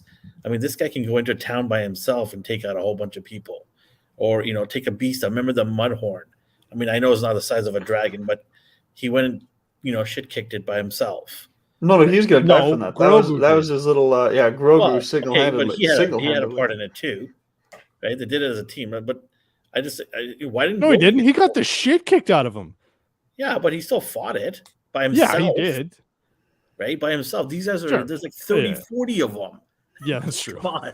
There's a huge group of these guys, and they're like, yeah, we'll wait till tomorrow. Let's have a little barbecue picnic. I did think that was weird, where they were just like, all right, we got to go save my son. Okay, let's have a nap. And I was like, let's all go our ways, have a meal, and then we'll talk about it in the morning. If you watch any nature documentary, like a mother bird is going to take food right to her babies and feed them right away. Yeah. Yeah. I mean, I guess it could be explained like they already know the eating habits and the feeding habits of these creatures. They could have at least been like, we understand these creatures. We know we've studied them. We still have 24 hours kind of thing. But instead they were just like, all right, we're here. Yeah, we're here. We all have night vision fucking goggles. Let's wait till the sun's up. Yeah. I mean, it's ridiculous. Like, I mean, somewhere out there, Boba Fett's probably pissed off. He's like, dude was inside an animal, didn't have a bit of dew on it. I've been there. I've been there. Okay, I was covered in this shit. Well, Boba Fett's a bitch now. They just completely ruined his character. He was my favorite character for so long, and now Disney has just neutered him. Character. Yeah. Yeah. No, 7.5 for me. Yeah. Best scenes, my favorite, or the best scene, the Mosasaurus recreation. I didn't know what a Mosasaurus is, and I googled it, and that is exactly what the sea turtle is reminiscent of. Let me show the. I've never seen the Jurassic World movies. I've only seen like so many clips online of them. Never this fucking thing. It's not good. Not compared to the original. It's not good. But that thing was badass. I remember that part from the Jurassic World thing. It's pretty badass. But the Bad Batch. Should I leave or should I stay? Don't get spoilers if you haven't. I don't mind the spoiling. I just don't want to get in the way of anything because I haven't watched it. No. You won't. Elvin, the episode that what have you been wanting from the Bad Batch? I've been wanting some connectivity of what's going on. Right, but a specific character, you've been wanting an episode that involves them. You get it this week. You get a big. I'll listen in. I don't mind. I don't mind. You get a big Crosshair episode. Darth Vader. Darth Vader shows up. Kills everyone. Kills the Bad Batch. It's done. Yeah. He joins And the Omega's- Mandalorian clan. Omega's the only one who survives. She becomes the new. That's not an Josh, episode what's I his name? want. What's Yeah. on the Force Unleashed? What's his name again? She's the new Starkiller. Inquisitor. Yeah, she And this one's a musical. They just sing the whole time. yeah, she comes in. It's a vaudeville play. She's the new Inquisitor. Hello, my honey. Hello, my darling. Hello, my ragtime gal. Nathan, this is like disgusting. But I'll yeah, listen. no, I'll listen in here. I'll just stay quiet and listen. no. So they show them on the island. They're becoming locals. They fucking love it there. And Wrecker is Already just at having 9.5. the fucking time of his life. He's fishing. He's building just giant structures. They're like, Wrecker, we're building this thing. We need you to move heavy logs. And he's like, righto. And then he fucks off to lift heavy things, and he's just loving life. And then Omega's learning to fly, right? Omega is pulling some J turns and doing some fucking cool flying. Tech is cracking more jokes. And they're doing some sick burnouts. She's like This learning is to already a drift. 10 out of 10. Yeah, it was a great episode. It's the father giving driving lessons to the daughter who terrifies him with her driving. It's that sort of. Yeah, I did like that. That was pretty good. Yeah, You never see people in Star Wars learning to fly usually. Yeah, they're either just like, I'm the best pilot ever, or Yeah. space scares me. Like there's no in between. Yeah. And now we see flying lessons, and it's like, holy shit. If she, like, they're going really fast, and if she goes too low, not only could she kill herself in tech, she could, like, potentially fly into the city and murder dozens of people. Yeah, But they're like, I guess they mentioned those collision alarm or something, so I Yeah, guess they have she's things that prevent you from killing a bunch of Yeah, people. it's Well- called modern day technology. We have it already. no, in place. it was a good joke actually in it, because she's like careening towards the ocean, and Tech's like, pull up, and she's like, okay, and then she pulls up, and she's like, see, I'm getting better. The collision detection alarms didn't even go off, and he's like, yeah, you shorted them out last time. She's like, so I guess that's good, right? So there was some good banter. There was some good jokes. What's his name? Shows up. Echo? But Echo. Echo comes back. Then no. First they do a heist. There's a prison escape heist where they show up to an Imperial prison shuttle. Echo they do a fucking heist. They rescue a bunch of clones. Those fight scenes were cool. Then they bring them back. Then they go to the island and they hang out with the Bad Batch, and they get reunited. Then they decrypt some stuff right before they purged all the information on the ships, because they're trying to figure out where they're taking these imprisoned clones, because they are imprisoned and captured for disobeying orders. So they're like, where were they taking them? And they're like, I don't know, but there's this guy. And then they now have a name for the bad guy. Then you get to see Crosshair being interrogated. Then he tries to escape, and you see he's really continuing his loathing for the Empire.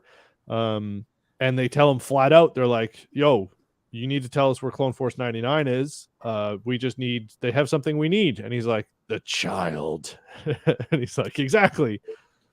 Is Echo still a Bad Batch member?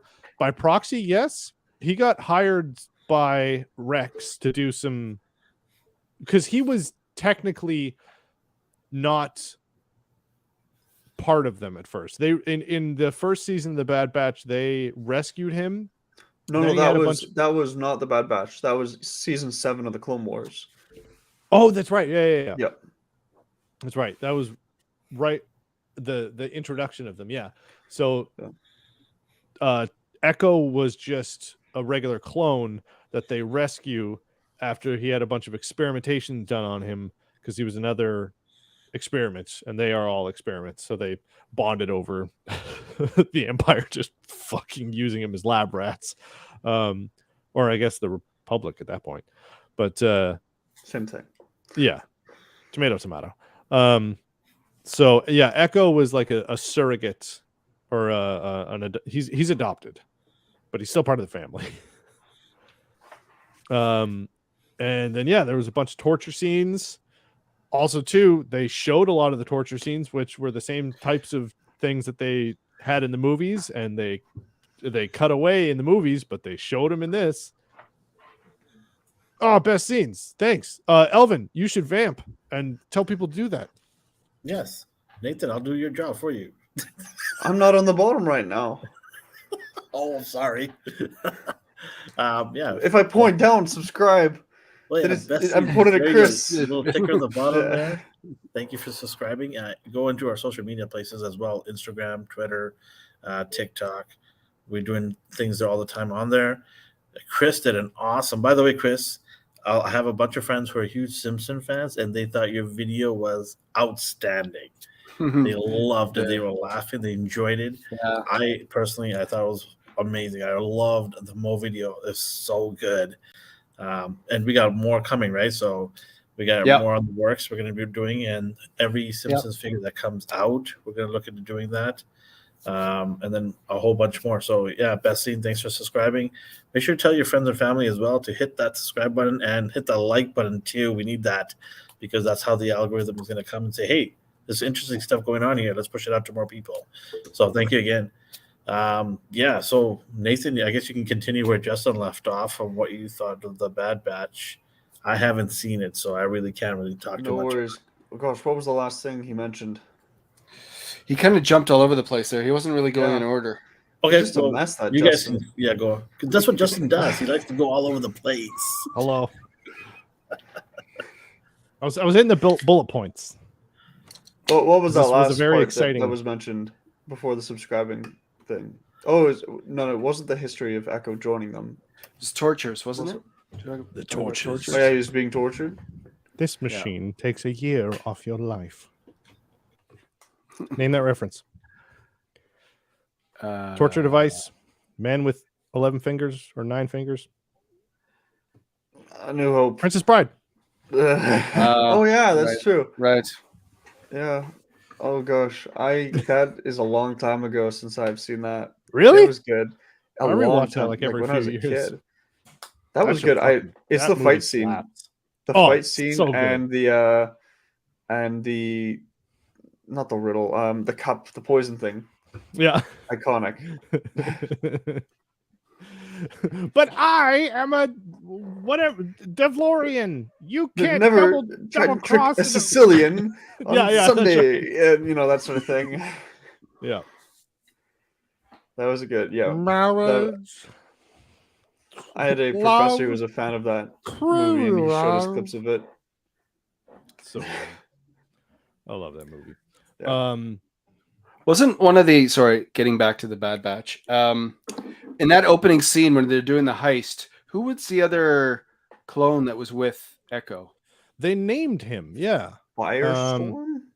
There was Firestorm. There was also Hauser. Are they all new? Like they haven't named these guys before? Are these new names? I haven't heard those names before. I don't think so. It was a Fireball. Fireball. There was Hauser, which is an odd. I thought it was Howitzer at first, but it's Hauser. Mm-hmm. But still spelt like a Germanic name. But I think they may have been like background characters before. Okay. Fireball was never actually used in any others. This is his first appearance. But he is strange. This is his first appearance, but he's in Star Wars Episode 2 Attack of the Clones, the book about it, and then a Clone Troopers databank, an encyclopedia, a Star Wars encyclopedia. So he's in books, but he's never actually been seen before. And all we know is that he was with the 41st Oh gosh, I just got rid of it. I think he's with the 41st. 41st Elite Corps, which explains the armor because he's got that kind of camo-ish armor. And that's what the Elite. Hauser has been in. He was in the Clone Wars. Right. Yes. He was with Cam Syndulla on Ryloth. I can't remember what episode. So yeah, he was in.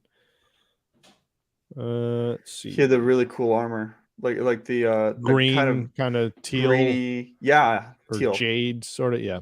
So and Hauser that makes sense has on been Ryloth. Yeah, actually, that's a good shout. But yeah, so they've been kind of subsidiary characters, but nothing too major. Okay. But yeah, so then they do the heist. They pull the information. Then Echo shows up. They party. They decrypt the information. Then what's his name? Then not Deadshot. What's his name? Crosshair. Yeah. Kind of Shoot like man. Deadshot. Yeah, that's just a DC.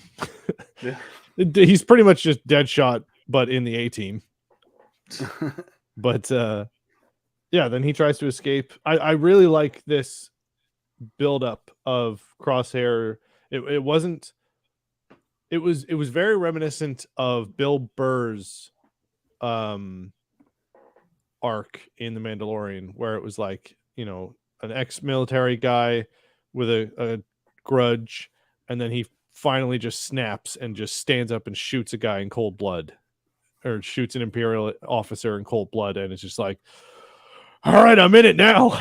And him in that last episode on the Totally Not Hoth, shooting that Imperial officer down and then getting arrested and then him being imprisoned. And that wasn't necessarily, the flip of the switch. It was just like, he had a mental break, but now they're like, all right, you need to turn in the only people that have ever cared for you.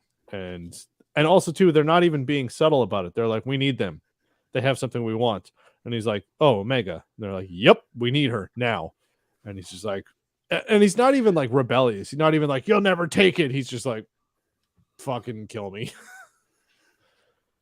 So, but again, I'm still trying to catch up here. We don't know what Omega has, right? No, she's just, well, that's true. They have very subtly hinted, well, not subtly, they have strong-armed hinted at the fact that she might be force sensitive in which making her become a friend with a Jedi and trying to learn how to meditate. So, I mean, it's, well, also too, it's interesting if they do link the Bad Batch with the Mandalorian, because the Mandalorian takes place after the Bad Batch, and the fact that they are trying to clone Grogu and steal and kidnap Grogu implies that they tried it with Omega and it failed. So they're like, all right, well, we can't clone a metachlorian sensitive person from a clone. So what's the next best thing? Okay, what's the most metachlorian rich creature? Oh, well, these guys. Okay, well, let's find one. Right. So yeah, that kind of implies that Omega dies. No. What? Well, yeah, because it doesn't work, because they need a new Yoda. Well, maybe they just don't catch her. I think, Maybe. I really hope they're trying to correct the mistakes of the most recent, of the sequels, and just say returns. Yeah, I think if they want to try and make this all work finally after years and fix this horrible mess, honestly, they've got to explain away. Well, they are, but we don't know yet. There's no certainty that this is what they're moving towards. All we know is that they're trying to clone or do some genetic work with force sensitive creatures and people. The fact that Dave Filoni and Jon Favreau have spent this many different series of shows slowly introducing, CIA organizations and black ops organizations and super secret government operations that are all working on cloning facilities, I think is an amazing effort on their part, and like they deserve all the credit and all the Disney money in the world. The fact that they got handed that shit sandwich and are making it a legible story of literally somehow Palpatine returned, or the fucking credit, the rolling yellow words being like Palpatine's back, and everyone in the theater on opening day was like, what the fuck? Yeah. That's what you're starting with? The most pivotal fucking person in this entire universe just dies, and now you're just like, I don't know, he's back. And it's like, I could write something better with my ass on fire. And then they're like, we're sticking with it. The fact that they have now when I think Palpatine's back, I think, oh, well, you know, they've been working for years on all these secret cloning facilities. So actually that just makes sense. The fact that they made sense of all of that is fucking astounding. And like they're not it's even almost like they had to make sense of it because of how much of an ass they looked, right? Well, yeah.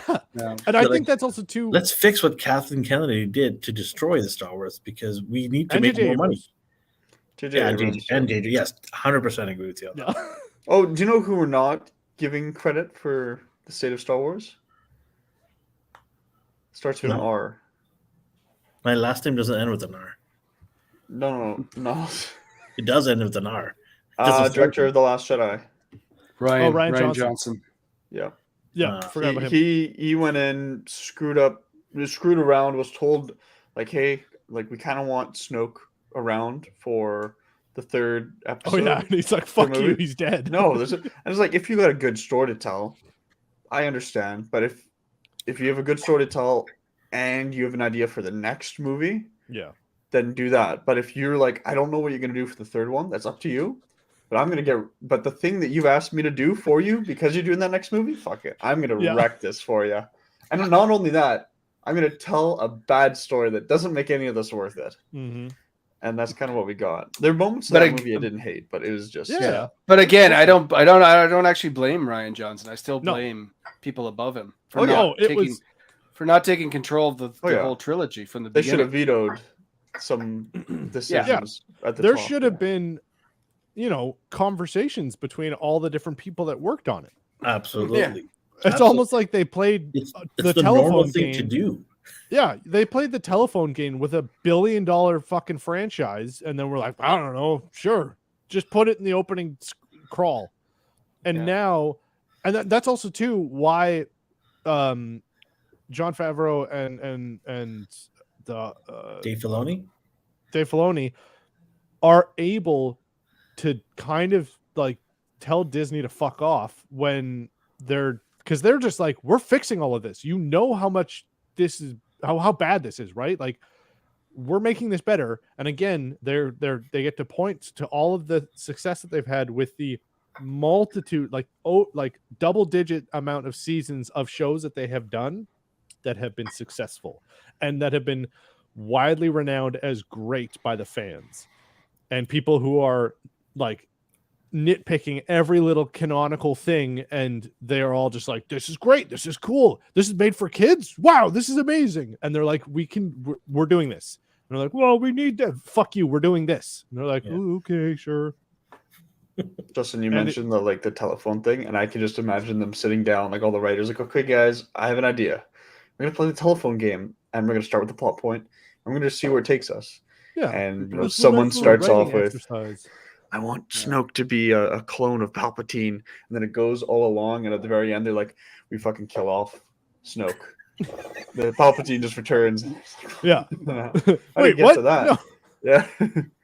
Well, and also too, in Andor, we got another, reconciliation of Andy Serkis' character.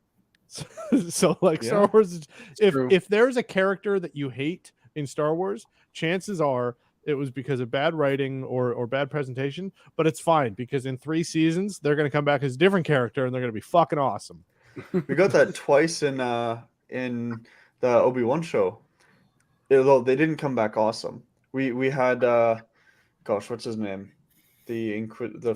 We The had the third Inquisitor. sister? No, the sister came back. So the third sister died, looked like she died and came back and was alive. Right. Because she Yep. got stabbed and then she was actually okay. There's also the Inquisitor Yeah. who got killed early on, Oh, then yeah, came that's back right. later on.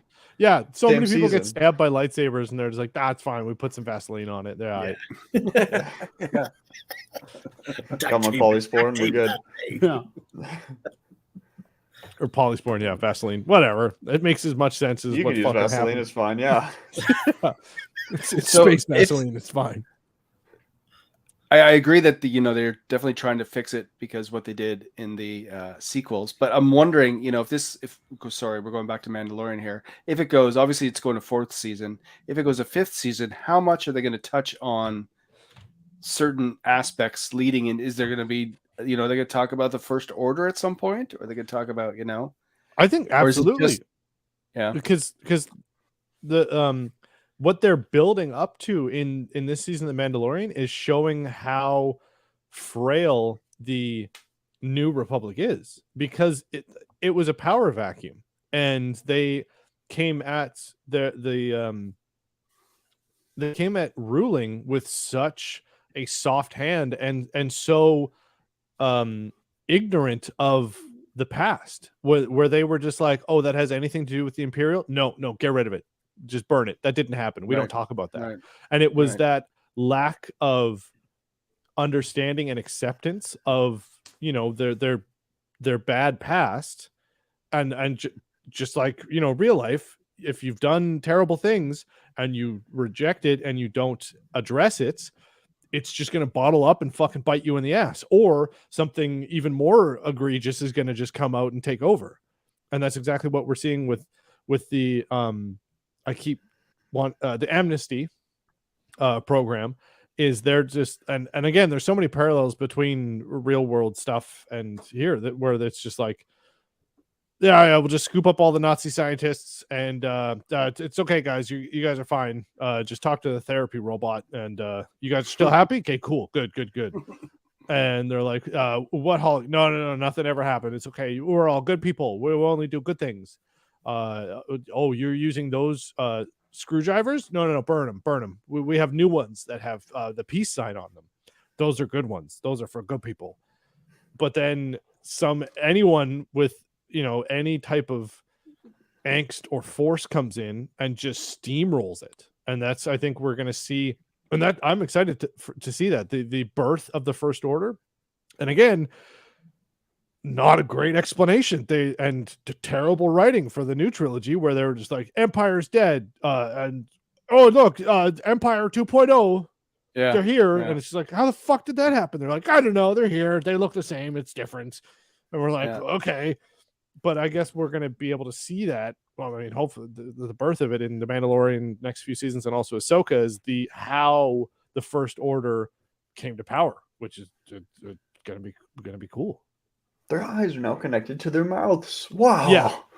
Big Yeah. changes, Instead guys. of two eyes or a triangle, now they just have a slit. I want to see a whole episode of someone who's a designer, stormtrooper designer, Yeah. just like changing Yeah. no, let's do this. No, let's do that. But have that the designer from The Incredibles, that little character. Oh, Elga, or what? Yeah, what's her name? have her be the Yeah. designer. No They could capes. get no capes. There's they could get. This is a weird. I'm not going to call it a joke, but a double reference. They could get Hugo Bosk to design. Gosh. That's a Star Wars dad joke. That's a Star Wars World War II double entendre joke. Oh yeah, that's true. Yeah. Apparently, what's his name? Russell Brand got in trouble at some GQ award ceremony because he was commenting about Hugo Boss. He designed how Hugo Boss outfits for the Gestapo. Yeah, he designed all the Nazi uniforms. Hugo Boss did. And they look wait, fabulous. he got in trouble for pointing that out? Yeah, he got kicked out after he did that. See, and that's how the First Order came to power, because they immediately were just like, no, don't talk about that. No, it's fine. Don't talk about that. Yeah. But yeah, so then what happens? Where are we? I mean, that's pretty much what happens. How does it end, this episode? The last torture scene of the last torture scene of Crosshair when he wouldn't give up. They're torturing him again, aren't they? Yeah. And they're after he escapes and then gets captured, because obviously he's in a fucking prison camp. So right. So the Bad Batch obviously want to go help him, but they find a distress signal. Oh yeah, this was interesting too. They find a distress signal under Crosshair's old like comm code or whatever, communication code. So they had a great line, because I think everyone who is watching would also think this, but they're like, he's sending out a distress code, and they're like, well, can we trust him? It might be a trap, like he's fucking done before. Yeah. Yeah. And they just straight up call, like, he's done this. He did this literally 2 weeks ago. Do we trust it? And they're like, I don't know. I don't know. Plus, if they go to save him, they're basically taking Omega to them. Who wants her, right? Yeah. So it's, I mean, I'm sure Crosshair's intentions are in the right, but he is literally doing what one, and who knows, the Imperials could have planned this, like, all right, you're going to loosen his binders, and then you're going to put your gun there. We're only going to give him a half dose of the drug, so then he goes and tries and contacts them, right? And like, because like, what else is he going to do? Get out of this giant fortified prison on his own? No, he's going to try and call for help. The only people that he knows are these guys. Yeah. It's been, you think about how many times it's been done in Star Wars, right? Did you get a tracking thing on the ship? Like, every time a ship be on it. Yeah, every time they let a ship get away. Oh yeah, don't worry, there's a tracking beacon on it. Don't worry. It's all according to plan. Yeah, exactly. I like how that's always a contingency of just like, you fucked up. He's like, no, I put a GPS track. I put my Apple AirTag on it. Well, like, okay, you're fine. I mean, you don't get killed. Even if you think about it, Palpatine is like, okay, if this happens, then I get the universe back. Right? Yeah. He's like, I'll start a war, and then we'll switch everybody. The clones will turn bad, and it's like he's riding on so many things there. As much as we like to rag on George Lucas, the conniving plan of the Emperor and how he did the prequel story of him infiltrating the Senate, becoming a senator, then using Jar Jar Binks to make him, give him emergency powers for a war he created to create a clone army so that he could then have a giant army to then overthrow the universe is fucking awesome. And the fact that we got 10, 30, however many seasons of the Clone Wars, just like even further showing that story, that's, I mean, somehow Palpatine returned is kind of like overshadowed by the fact that he came up with this plan to overthrow the universe. Is pretty cool. But I think that was pretty much it. It was a good setup. And again, the island episode of last Bad Batch episode was heavily weighted on if this episode is going to be a heavy story episode, or if it's going to progress the story forward. And I think it really was useful in showing. I mean, it is a writing, not trope, but it's a writing technique of like, okay, we need to show the heroes relaxing so that it then builds tension for, and they still gave them something to conquer, but it wasn't necessarily a foe. It was, there's the three archetypes: man versus nature, man versus himself, man versus another man or something like that. Man versus Wald. Bear Grylls. Yeah. So then the next episode, they're going to drink their own piss. Yeah. And that's my cue to leave. Because you need a drink. Yeah, because You need to have a drink. Sorry, before you guys continue, I do have to cut it short here. I have to head out, but I will listen to you guys here on my headphones. What's your rating? Yeah, what's your rating of the episode that you rating? watched? I haven't watched it. I haven't watched Oh it. yeah, I forgot. I thought you were just pulling his leg. I'll be back next week at my place, and then I'll give you a review for both of them. But actually, next week, guys, did you know this? That the last 2 episodes of Bad Batch are coming out at the same time? Really? Yeah. I'm just looking at this right now. Yeah, episode 15, 16 comes out next Wednesday, the 29th. Oh, shit. Yeah. It's going to be a doubleheader. Okay, then. Wait, and that's the finale? There's only 16 episodes? Yeah, that's it. Oh. Yeah. You're right. Wow. I'm excited. I did not expect me to be more excited for the Bad Batch than I am the Mandalorian. All right, then. I better get to work. I better get to work and start watching this. That's going to be good. All right, you guys continue. I'll talk to you guys later. All right, bye. Have fun in Cabo. Yep. Bye, guys. Bye.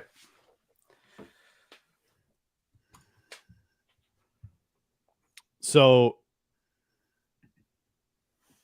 Chris, does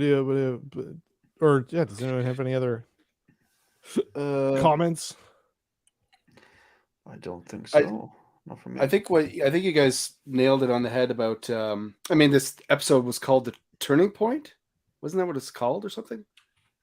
I didn't even catch that actually. Wait, I have it right here. Okay. Something. I think you're right. I think it is Turning Point. Turning Point. Anyways. Yeah, I'm definitely. It's funny how I've been trying to catch up to the Bad Batch, and I've skipped a lot of episodes, but I'm definitely into it now because I'm into like what's going to happen and what is this Dr. Hemlock? Is the guy's name? Yeah, he's I psycho. love his character. he's crazy.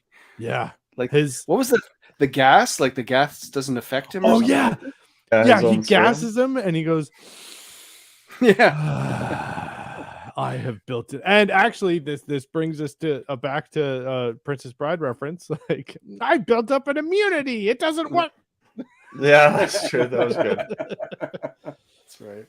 Yeah, he's good. I like him. So yeah, I'm interested to see what he's at. Like, what does he want from Omega, and also, what are they? I guess it's just Palpatine wants the clones gone, right? He wants them all. Oh, and we got to see Tarkin. That's right. Tarkin showed up in this episode too. Yeah, that's right. And so he was a governor at this point, though. Yeah, it was Governor Tarkin. Yeah, we saw him earlier on. I think in the first couple episodes he showed up. Yeah, it was. They talked to Ramparts or whatever. The second wasn't it the second one when he Maybe was the second episode? Yeah. Yeah. It was when Ramparts shot the clone who was like, I'm not gonna falsify documents, and he's like, all right. Yeah. Yeah, so we got to see Tarkin again. When Hemlock showed up, I knew he was going to be important because it seemed like the character, the animation design, they spent a lot more time on like face creases and like the shape of his nose, and like he was a very distinct. Like somebody spent a lot of time designing his face, and I was like, oh, he's important. He's going to be a big deal because it's like he looks good. Yeah, and the actor, the sound of his voice. He's always kind of in the shadows a little bit as well, which is great. But he's not like evil in a traditional sense. He's just menacing, and he's calm and collected, and it's exactly. That's what's scary about him. He just exudes this without having to wear a hood, and he's not imposing like by force. Yeah, he's very just calm and collected. Like oh, the gas. It's. Are you having fun with it? I have an immunity to it, and you're just like, which in a way, like when you think of villains and stuff, it's like that's even more menacing if he's okay with what he's doing. Yeah, or he's I have this noxious gas that I literally breathe for fun that fucking kills people. Because you walk by those people all the time on the street, right? It's the whole like who is actually psycho out there? Who knows, right? Yeah. The Hemlock was a great addition to the show, and we were all outcrying for it. We're like, we need a villain, and I think they've absolutely delivered so far with Hemlock. But two, either he dies in this season, or they make him do something horrible to make us hate him more. Yeah. Because so far he's just following orders and doing, like, he's menacing and evil, but he hasn't really done anything to make us hate him. And usually that comes in story or in writing by him, killing someone's mom or a kitten or something to make us, the audience, hate him. And there's a child that they really like in the show. I gasped, this kitten, guys. Oh God, that's a bad guy. But Right, and they haven't even. I mean, obviously, it's got to be a season 3. There's no way this could go on for all. Like that's. I don't know. Can't be ending. Yeah, I think it's got potential for season 3, strongly depending on at least the next episode. Well, it ends in the next 2 episodes, but I don't think we've seen the villain enough for them to just get rid of him right away. I think they've hinted at him throughout most of the season, and only the last couple episodes do we really see him. We don't even really understand why he wants Omega yet. So I think we're gonna have an episode, at least one episode, maybe 2, depending on when they want to really tell us about why Omega is important, and then we're gonna have the whole, well, this is why she's important, we need to get her away. And that sequence. And it might turn into a situation where now, instead of going after Omega at the end of the season, we now know that they're going to go after Grogu. But time-wise, Grogu isn't captured by the Empire until after its fall, so maybe that doesn't work too well. Yeah, because this is at the start of the Empire. Captured. Yeah. Grogu's only caught after the He's Empire only like already 30 collapses. at this point. Yeah, he's only 30 at this point. It's true. He's pretty young. Actually, the Empire didn't last that long. Was it 13 years or something? Actually, that's a good point. How? Yeah. Oh no, maybe 17. Under 20. Well, you know what? As far as dictatorships go, that's probably about the wasn't it just like basically Luke's life, like from the time he was born? Yeah, you're right. Yeah, actually, I think it was 24 years. The Empire in total, from start to finish, full total 24 years. Wow. So Luke's life, essentially. Yeah. So in that regard, now a thing that people are always weird about, or not weird about, but critical about, is the fact that Jedi became such a myth so quickly. And I think that could be possibly explained, and apart from the universe being such a giant thing, and the core worlds are generally who saw the most Jedi action, so it is somewhat able to be explained away that the outer rim and the mid rim and stuff didn't see a whole lot of, and again, we're talking about planets and solar systems here, and like, how many Jedi were there? A couple hundred, let's say. There, a few hundred, something like that. One thing that's interesting about the Jedi is a very small number of them were participating in combat. The vast majority of Jedi were diplomats. Yeah, were diplomats, or they just stayed in the temple and they researched. From watching Star Wars and the Clone Wars, it looks like most Jedi are warriors, but that's not the case. It's a tiny amount of them were warriors, and even smaller group of them were known by the Republic. Yeah, that were really good. So like Anakin, Ahsoka was even considered like fantastic. Obi-Wan, it's mainly the core characters. Yeah. So I understand if other places don't get that interaction, because there's already so few of them that actually pull out a lightsaber, use the Force actively. Yeah, and it was always too, like, even by people like Obi-Wan, like, taught that the weapon, or it's a tool, it's not your first go-to option. And also too, the fact that the Empire was only in power for 24 years. There was an entire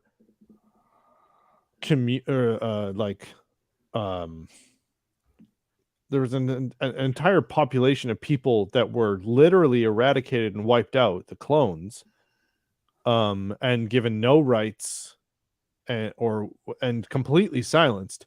So the fact that they did that, they could probably propaganda away Jedi being a thing and just being like, no, you're just imagining things. And most people probably didn't even see it up close. And if they did, and got too loud about it, the Empire just sent somebody out to fucking, make them swim with the giant fishes. There's always a bigger fish. So, yeah, I mean, that's kind of easy to explain away when you think of it that way. And again, the universe is so vast, and in only 3, the first 6 movies, we saw maybe 4 planets, 5, a handful of planets, which have billions of people. Mm-hmm. And when you think of it like as that scope, then it's like, okay, if they only saw maybe one person who brandished a lightsaber for 5 minutes 10 years ago, that could pretty easily be. Also, too, this is a complete sidetrack. In the Mandalorian episode, when Din was flying at the giant dragon and he had his blade out and you saw it vibrating. Yeah. In the wind. It was a vibroblade. Yeah. Yeah. But they don't usually look like that. Like, vibroblades usually are just a blade and they go, oh, that's a vibroblade. And you're like, well, it's a knife. And they're like, yeah, but it's a vibroblade. Occasionally we see like an actual like vibroblade. Anyway, that stuck out to me and I was like, that's a vibroblade. That's cool. Yeah. That was pretty cool. I like that. Yeah. I especially like the whole in the air, like when they're shooting the lines to kind of trip it up. Well, I say trip it up when it's flying, but then it caught the wing, and the way the wing kind of crumpled, but in a way you could still kind of move it. I thought that was fantastic. Good CGI. Yep. The monster looked really good.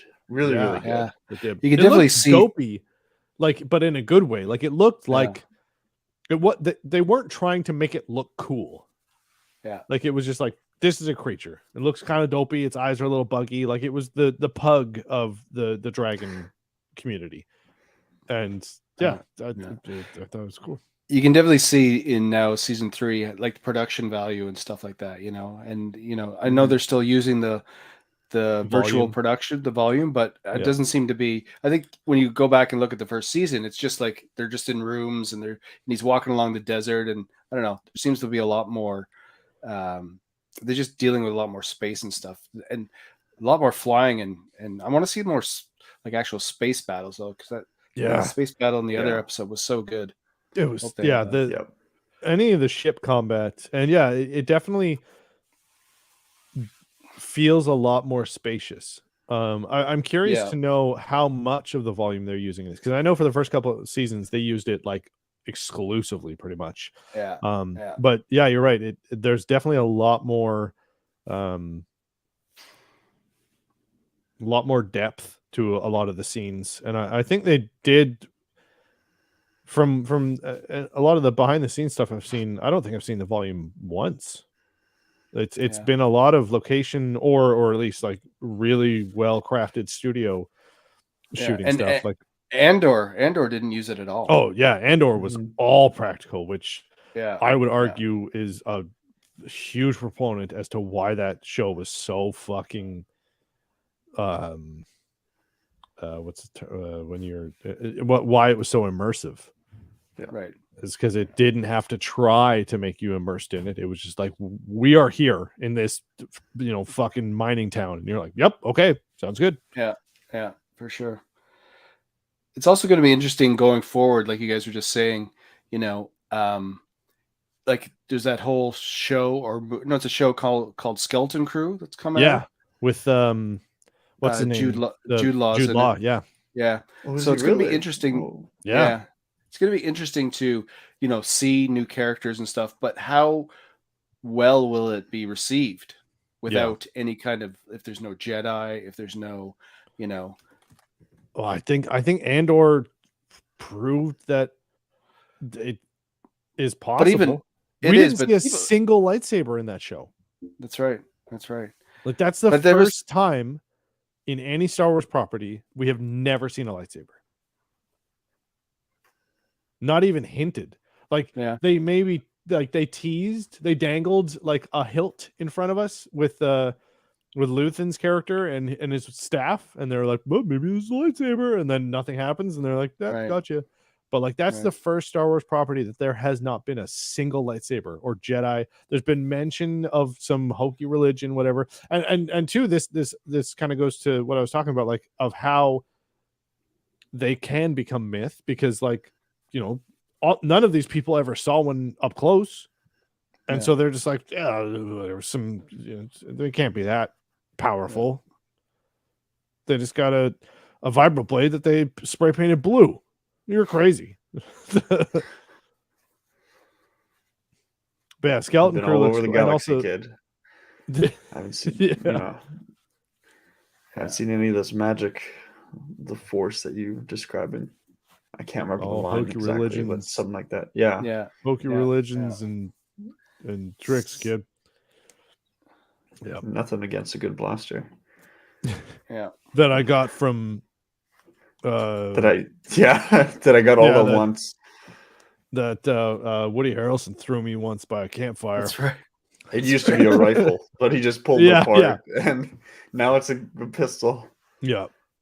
He didn't give me any of the attachments, and I never went on to Star Wars eBay and found it. I have a scope that I can't really use, but I got it on my pistol. He left that on. Yeah.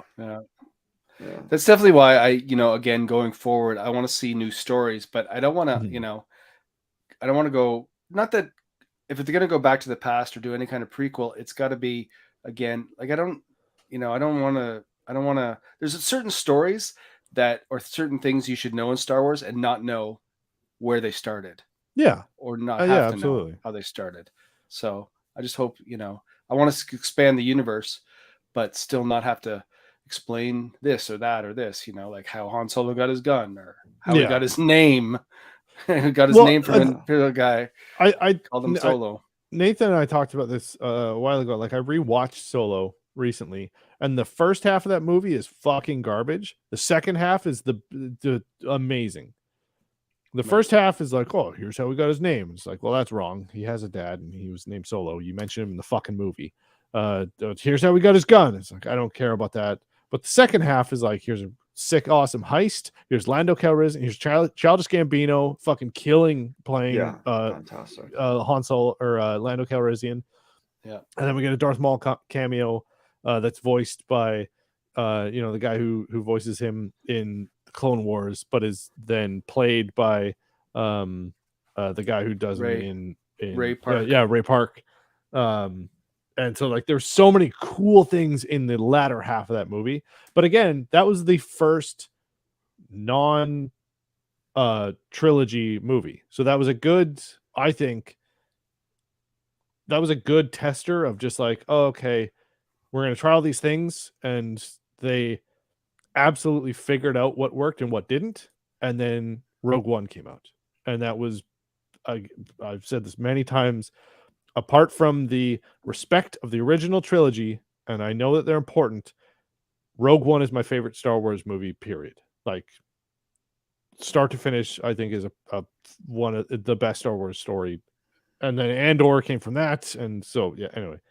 I definitely say it has got one of the best moments in all of Star Wars, where at the very end, that last scene with Darth Vader. Oh, when it just Texas Chainsaw Massacre Vader, like holy fuck! You get to see people like full on terror, just screaming like, "Let us out! Open the door!" Oh. And then they come to the conclusion like, "We're not going to survive." Just like take it, run, go. Yeah, don't even open the door. Just take this. I'm dead. Yeah, like But sorry, Rogue One came out before Solo. Yeah, I was thinking. Did it? Could be too. Yeah. Rogue One came out before. Solo came out after, but Solo was the first. Rogue One was supposed to be that war movie that we never really got in Star Wars because it was more about Luke. Yeah. But this movie, just that war kind of spy, Cold War-esque spy thriller. Okay, I got those mixed up. I forgot that it came out. But you are right in that this is the first movie with a major character in Star Wars that is outside of the trilogy. That's not like Clone Wars or anything like that. That's live action. Really? And Rogue One came out first. That's a ballsy move.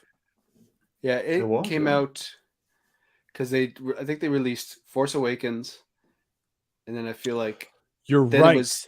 Then it was Rogue One, and then it the was Last Rogue Jedi. One. Yeah, no, you're right. You're right. And then Solo, and then crappy Skywalker, whatever. That's right. Yeah, because it was. Oh, we're gonna get the next 4 years is gonna be Star Wars, and then it was like Force Awakens, and we're like, okay, this is neat, and then Rogue One, and then most people were pretty iffy about it. Yeah, which is I mean, I think I was just, I don't know. I didn't know what to think of it because it came out and I really liked it. And then Last Jedi came out and I was like, oh, it's bad. Okay. I think the thing for me, I love Rogue One. I don't know if I actually liked it the first time just because I was so used to trilogies. I was so used to seeing characters go I knew they were all going to die at the end because they had to. Yeah. But I was so used to like following Star Wars characters through. Well, I went into that movie films. with such low expectations because I was like, I know how this ends. I know everyone dies. You can't make me care about characters in a single movie. And also this movie is now taking away Kyle Katarn, which is one of my favorite stories in Star Wars, the Jedi Knight game series. Like that originally Dark Forces games, you play as Kyle Katarn, you steal the Death Star plans.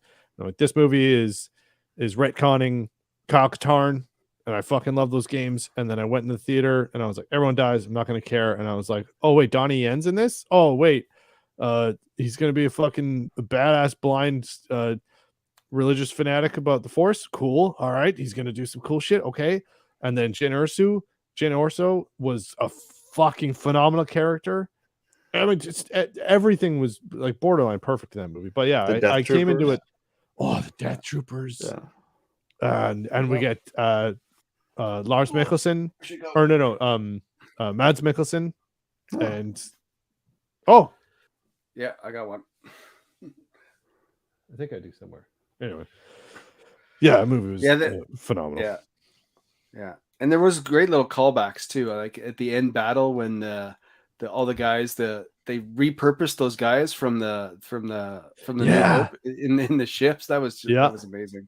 And even too the fact that it was like, oh, this is the ship that you see in the beginning of A New Hope was done well.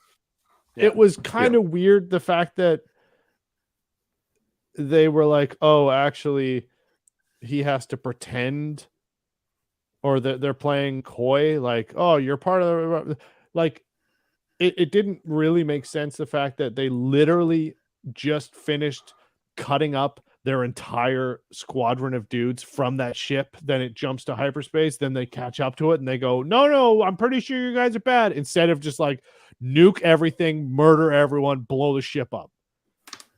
So they had the plans, really, I guess, and I think they needed the plans because maybe it was deleted off of the planet. Okay, if it was its only copy. Well, you know what? Yeah. I guess. Well, they still finished the Death Star, but that's right. They didn't need the plans. Clearly, they finished the fucking thing twice. Like, yeah. Also, what we're talking about. Sorry. Oh yeah, go ahead. No, go ahead, Chris. No, I was just gonna say what we're talking about before, like fixing things. I'm sure a lot of people obviously thought when they watched the original Star Wars, because it wasn't never called A New Hope, right? It was always just called Star Wars. But like someone's like, so all Luke had to do is shoot into that poor little thing and it blows up. Like, who the hell built that thing, right? But then that's true. At least Rogue One kind of explains that it was, that was a good example of over explaining something. Yeah, which Star Wars always has a problem with. That was. I really liked the fact that was done intentionally by a guy who was blackmailed and had his family taken away from him and was coerced into building, because he's such a brilliant Nazi scientist, that they made him build this, but he was like, I can't do it with good intention, or I can't. My conscience won't let me make this thing impenetrable. So he had to put a little bit of a chink in its armor, and I did enjoy that over explaining of something. So I mean, there are good versions that are possible for sure. But back to the Bad Batch. Chris, what do you give this episode? I'm an 8 guy. I give every episode 8s. I don't know why.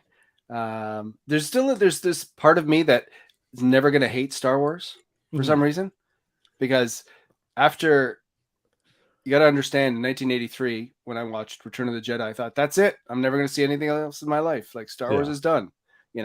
So I mean, I know there's stuff I hated Rise of Skywalker, but at times I'm still like, you know what? I'm still watching Star Wars, so I gotta, or I watch it with my kids, and my kids still love it. So the fact that I'm starting to like, I got to go back and watch the first season of Bad Batch. But I liked it, and I liked it because it piqued my interest now to see what's going to happen. So, well, actually, wait, did you watch the first season? No, I think I watched the figure right to your right. She was first introduced in the Bad Batch. Oh, was she? No, she was Mandalorian season 1. Was she? I thought she was in the Bad Batch first. Fennec, yeah. Shan.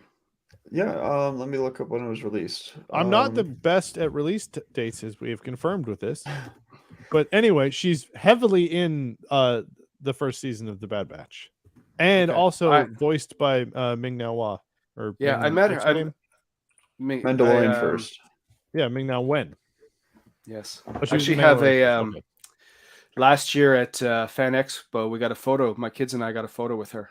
Oh, nice. Nice. Yeah. One of those, like, you run in quick photo out. So well, that's pretty cool. But yeah, she's in it. Okay. She's not introduced, but she's in it. She's in it. Yeah, right. She's in it. So yeah, no, I got to go back and watch that for sure. Yeah. But yeah, I think after this season's over, I'm gonna also rewatch it, because I remember being pretty meh about it. I think the second season so far is, I think, better than the first season so far, only because of the latter half, and also because of episode 3. Yeah. In fairness, there were some of those heavy hitting episodes this season that were just like, holy crap. Yeah, we're seeing the effects of the way clones are treated. That episode, I think episode 3, I gave it 10 out of 10. Yeah. I think most of us did. That was like a perfect story, just as a standalone. And two, it stands on its own feet. Like, if you've never watched the Bad Batch or even Clone Wars, if you've watched the prequel trilogy, and you watch this, you can pretty much understand what's going on. And also, too, the fact that there's very little dialogue in it. Yeah, I'd highly recommend everyone to watch that episode. And just standing alone, that episode compared to just Star Wars: The Clone Wars, Bad Batch season 1, it is still, like, I would highly rate this episode too. Yeah, it's just that it's that good.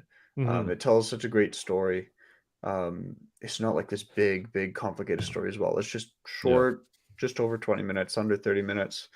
And it gives you a bit of context to what happens to the clones afterwards, what's happening, the continuation of the legacy of the old Republic, or of the Republic, now the Empire. And it's such a nice, I wouldn't call it a conclusion to it's a good Republic era. Yes, it's that connection, that connection period between they're still kind of Republic from when they were the Republic, but now they're moving over to the Empire. And then later in the season, we now see them mostly at the stage of the Empire.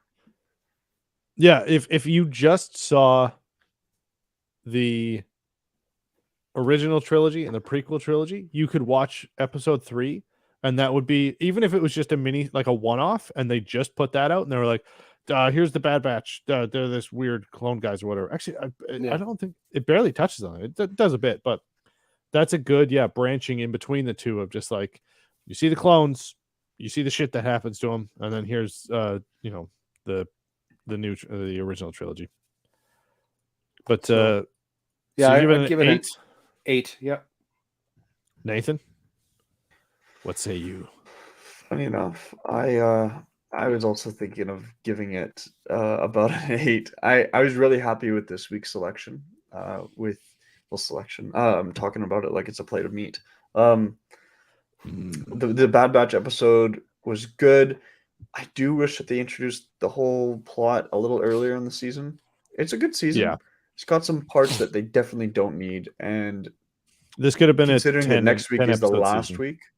Yeah, considering next week is the last week for the Bad Batch, it's making me think like, oh shit, like as much We get I'm another filler. just now getting into the plot. Yeah, I'm just getting into the plot right now. I wish they set this up a little earlier. So an 8, it's not like a fantastic out of the water episode, but there's not too many things wrong with it really. They give some good exciting points, a cool little scene in space. Yeah, 8 out of 10. Yeah, I'm gonna go probably an 8.5. Again, because it relinquished my fears of the last episode being a filler episode. So it gave importance to the last episodes, and it made the last episode not a filler episode, which I was afraid of. We all were. We were like, this episode was good, it was fun, but if the next episode isn't important, I'm gonna hate this episode because it's pointless. But it gave cadence and text and context to the last episode, which is good.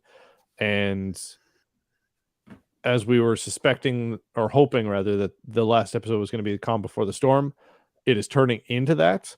And though this wasn't the storm, it was ramping up. And the fact that they're giving the next 2 episodes is either really good or half good or half disappointing and then half good.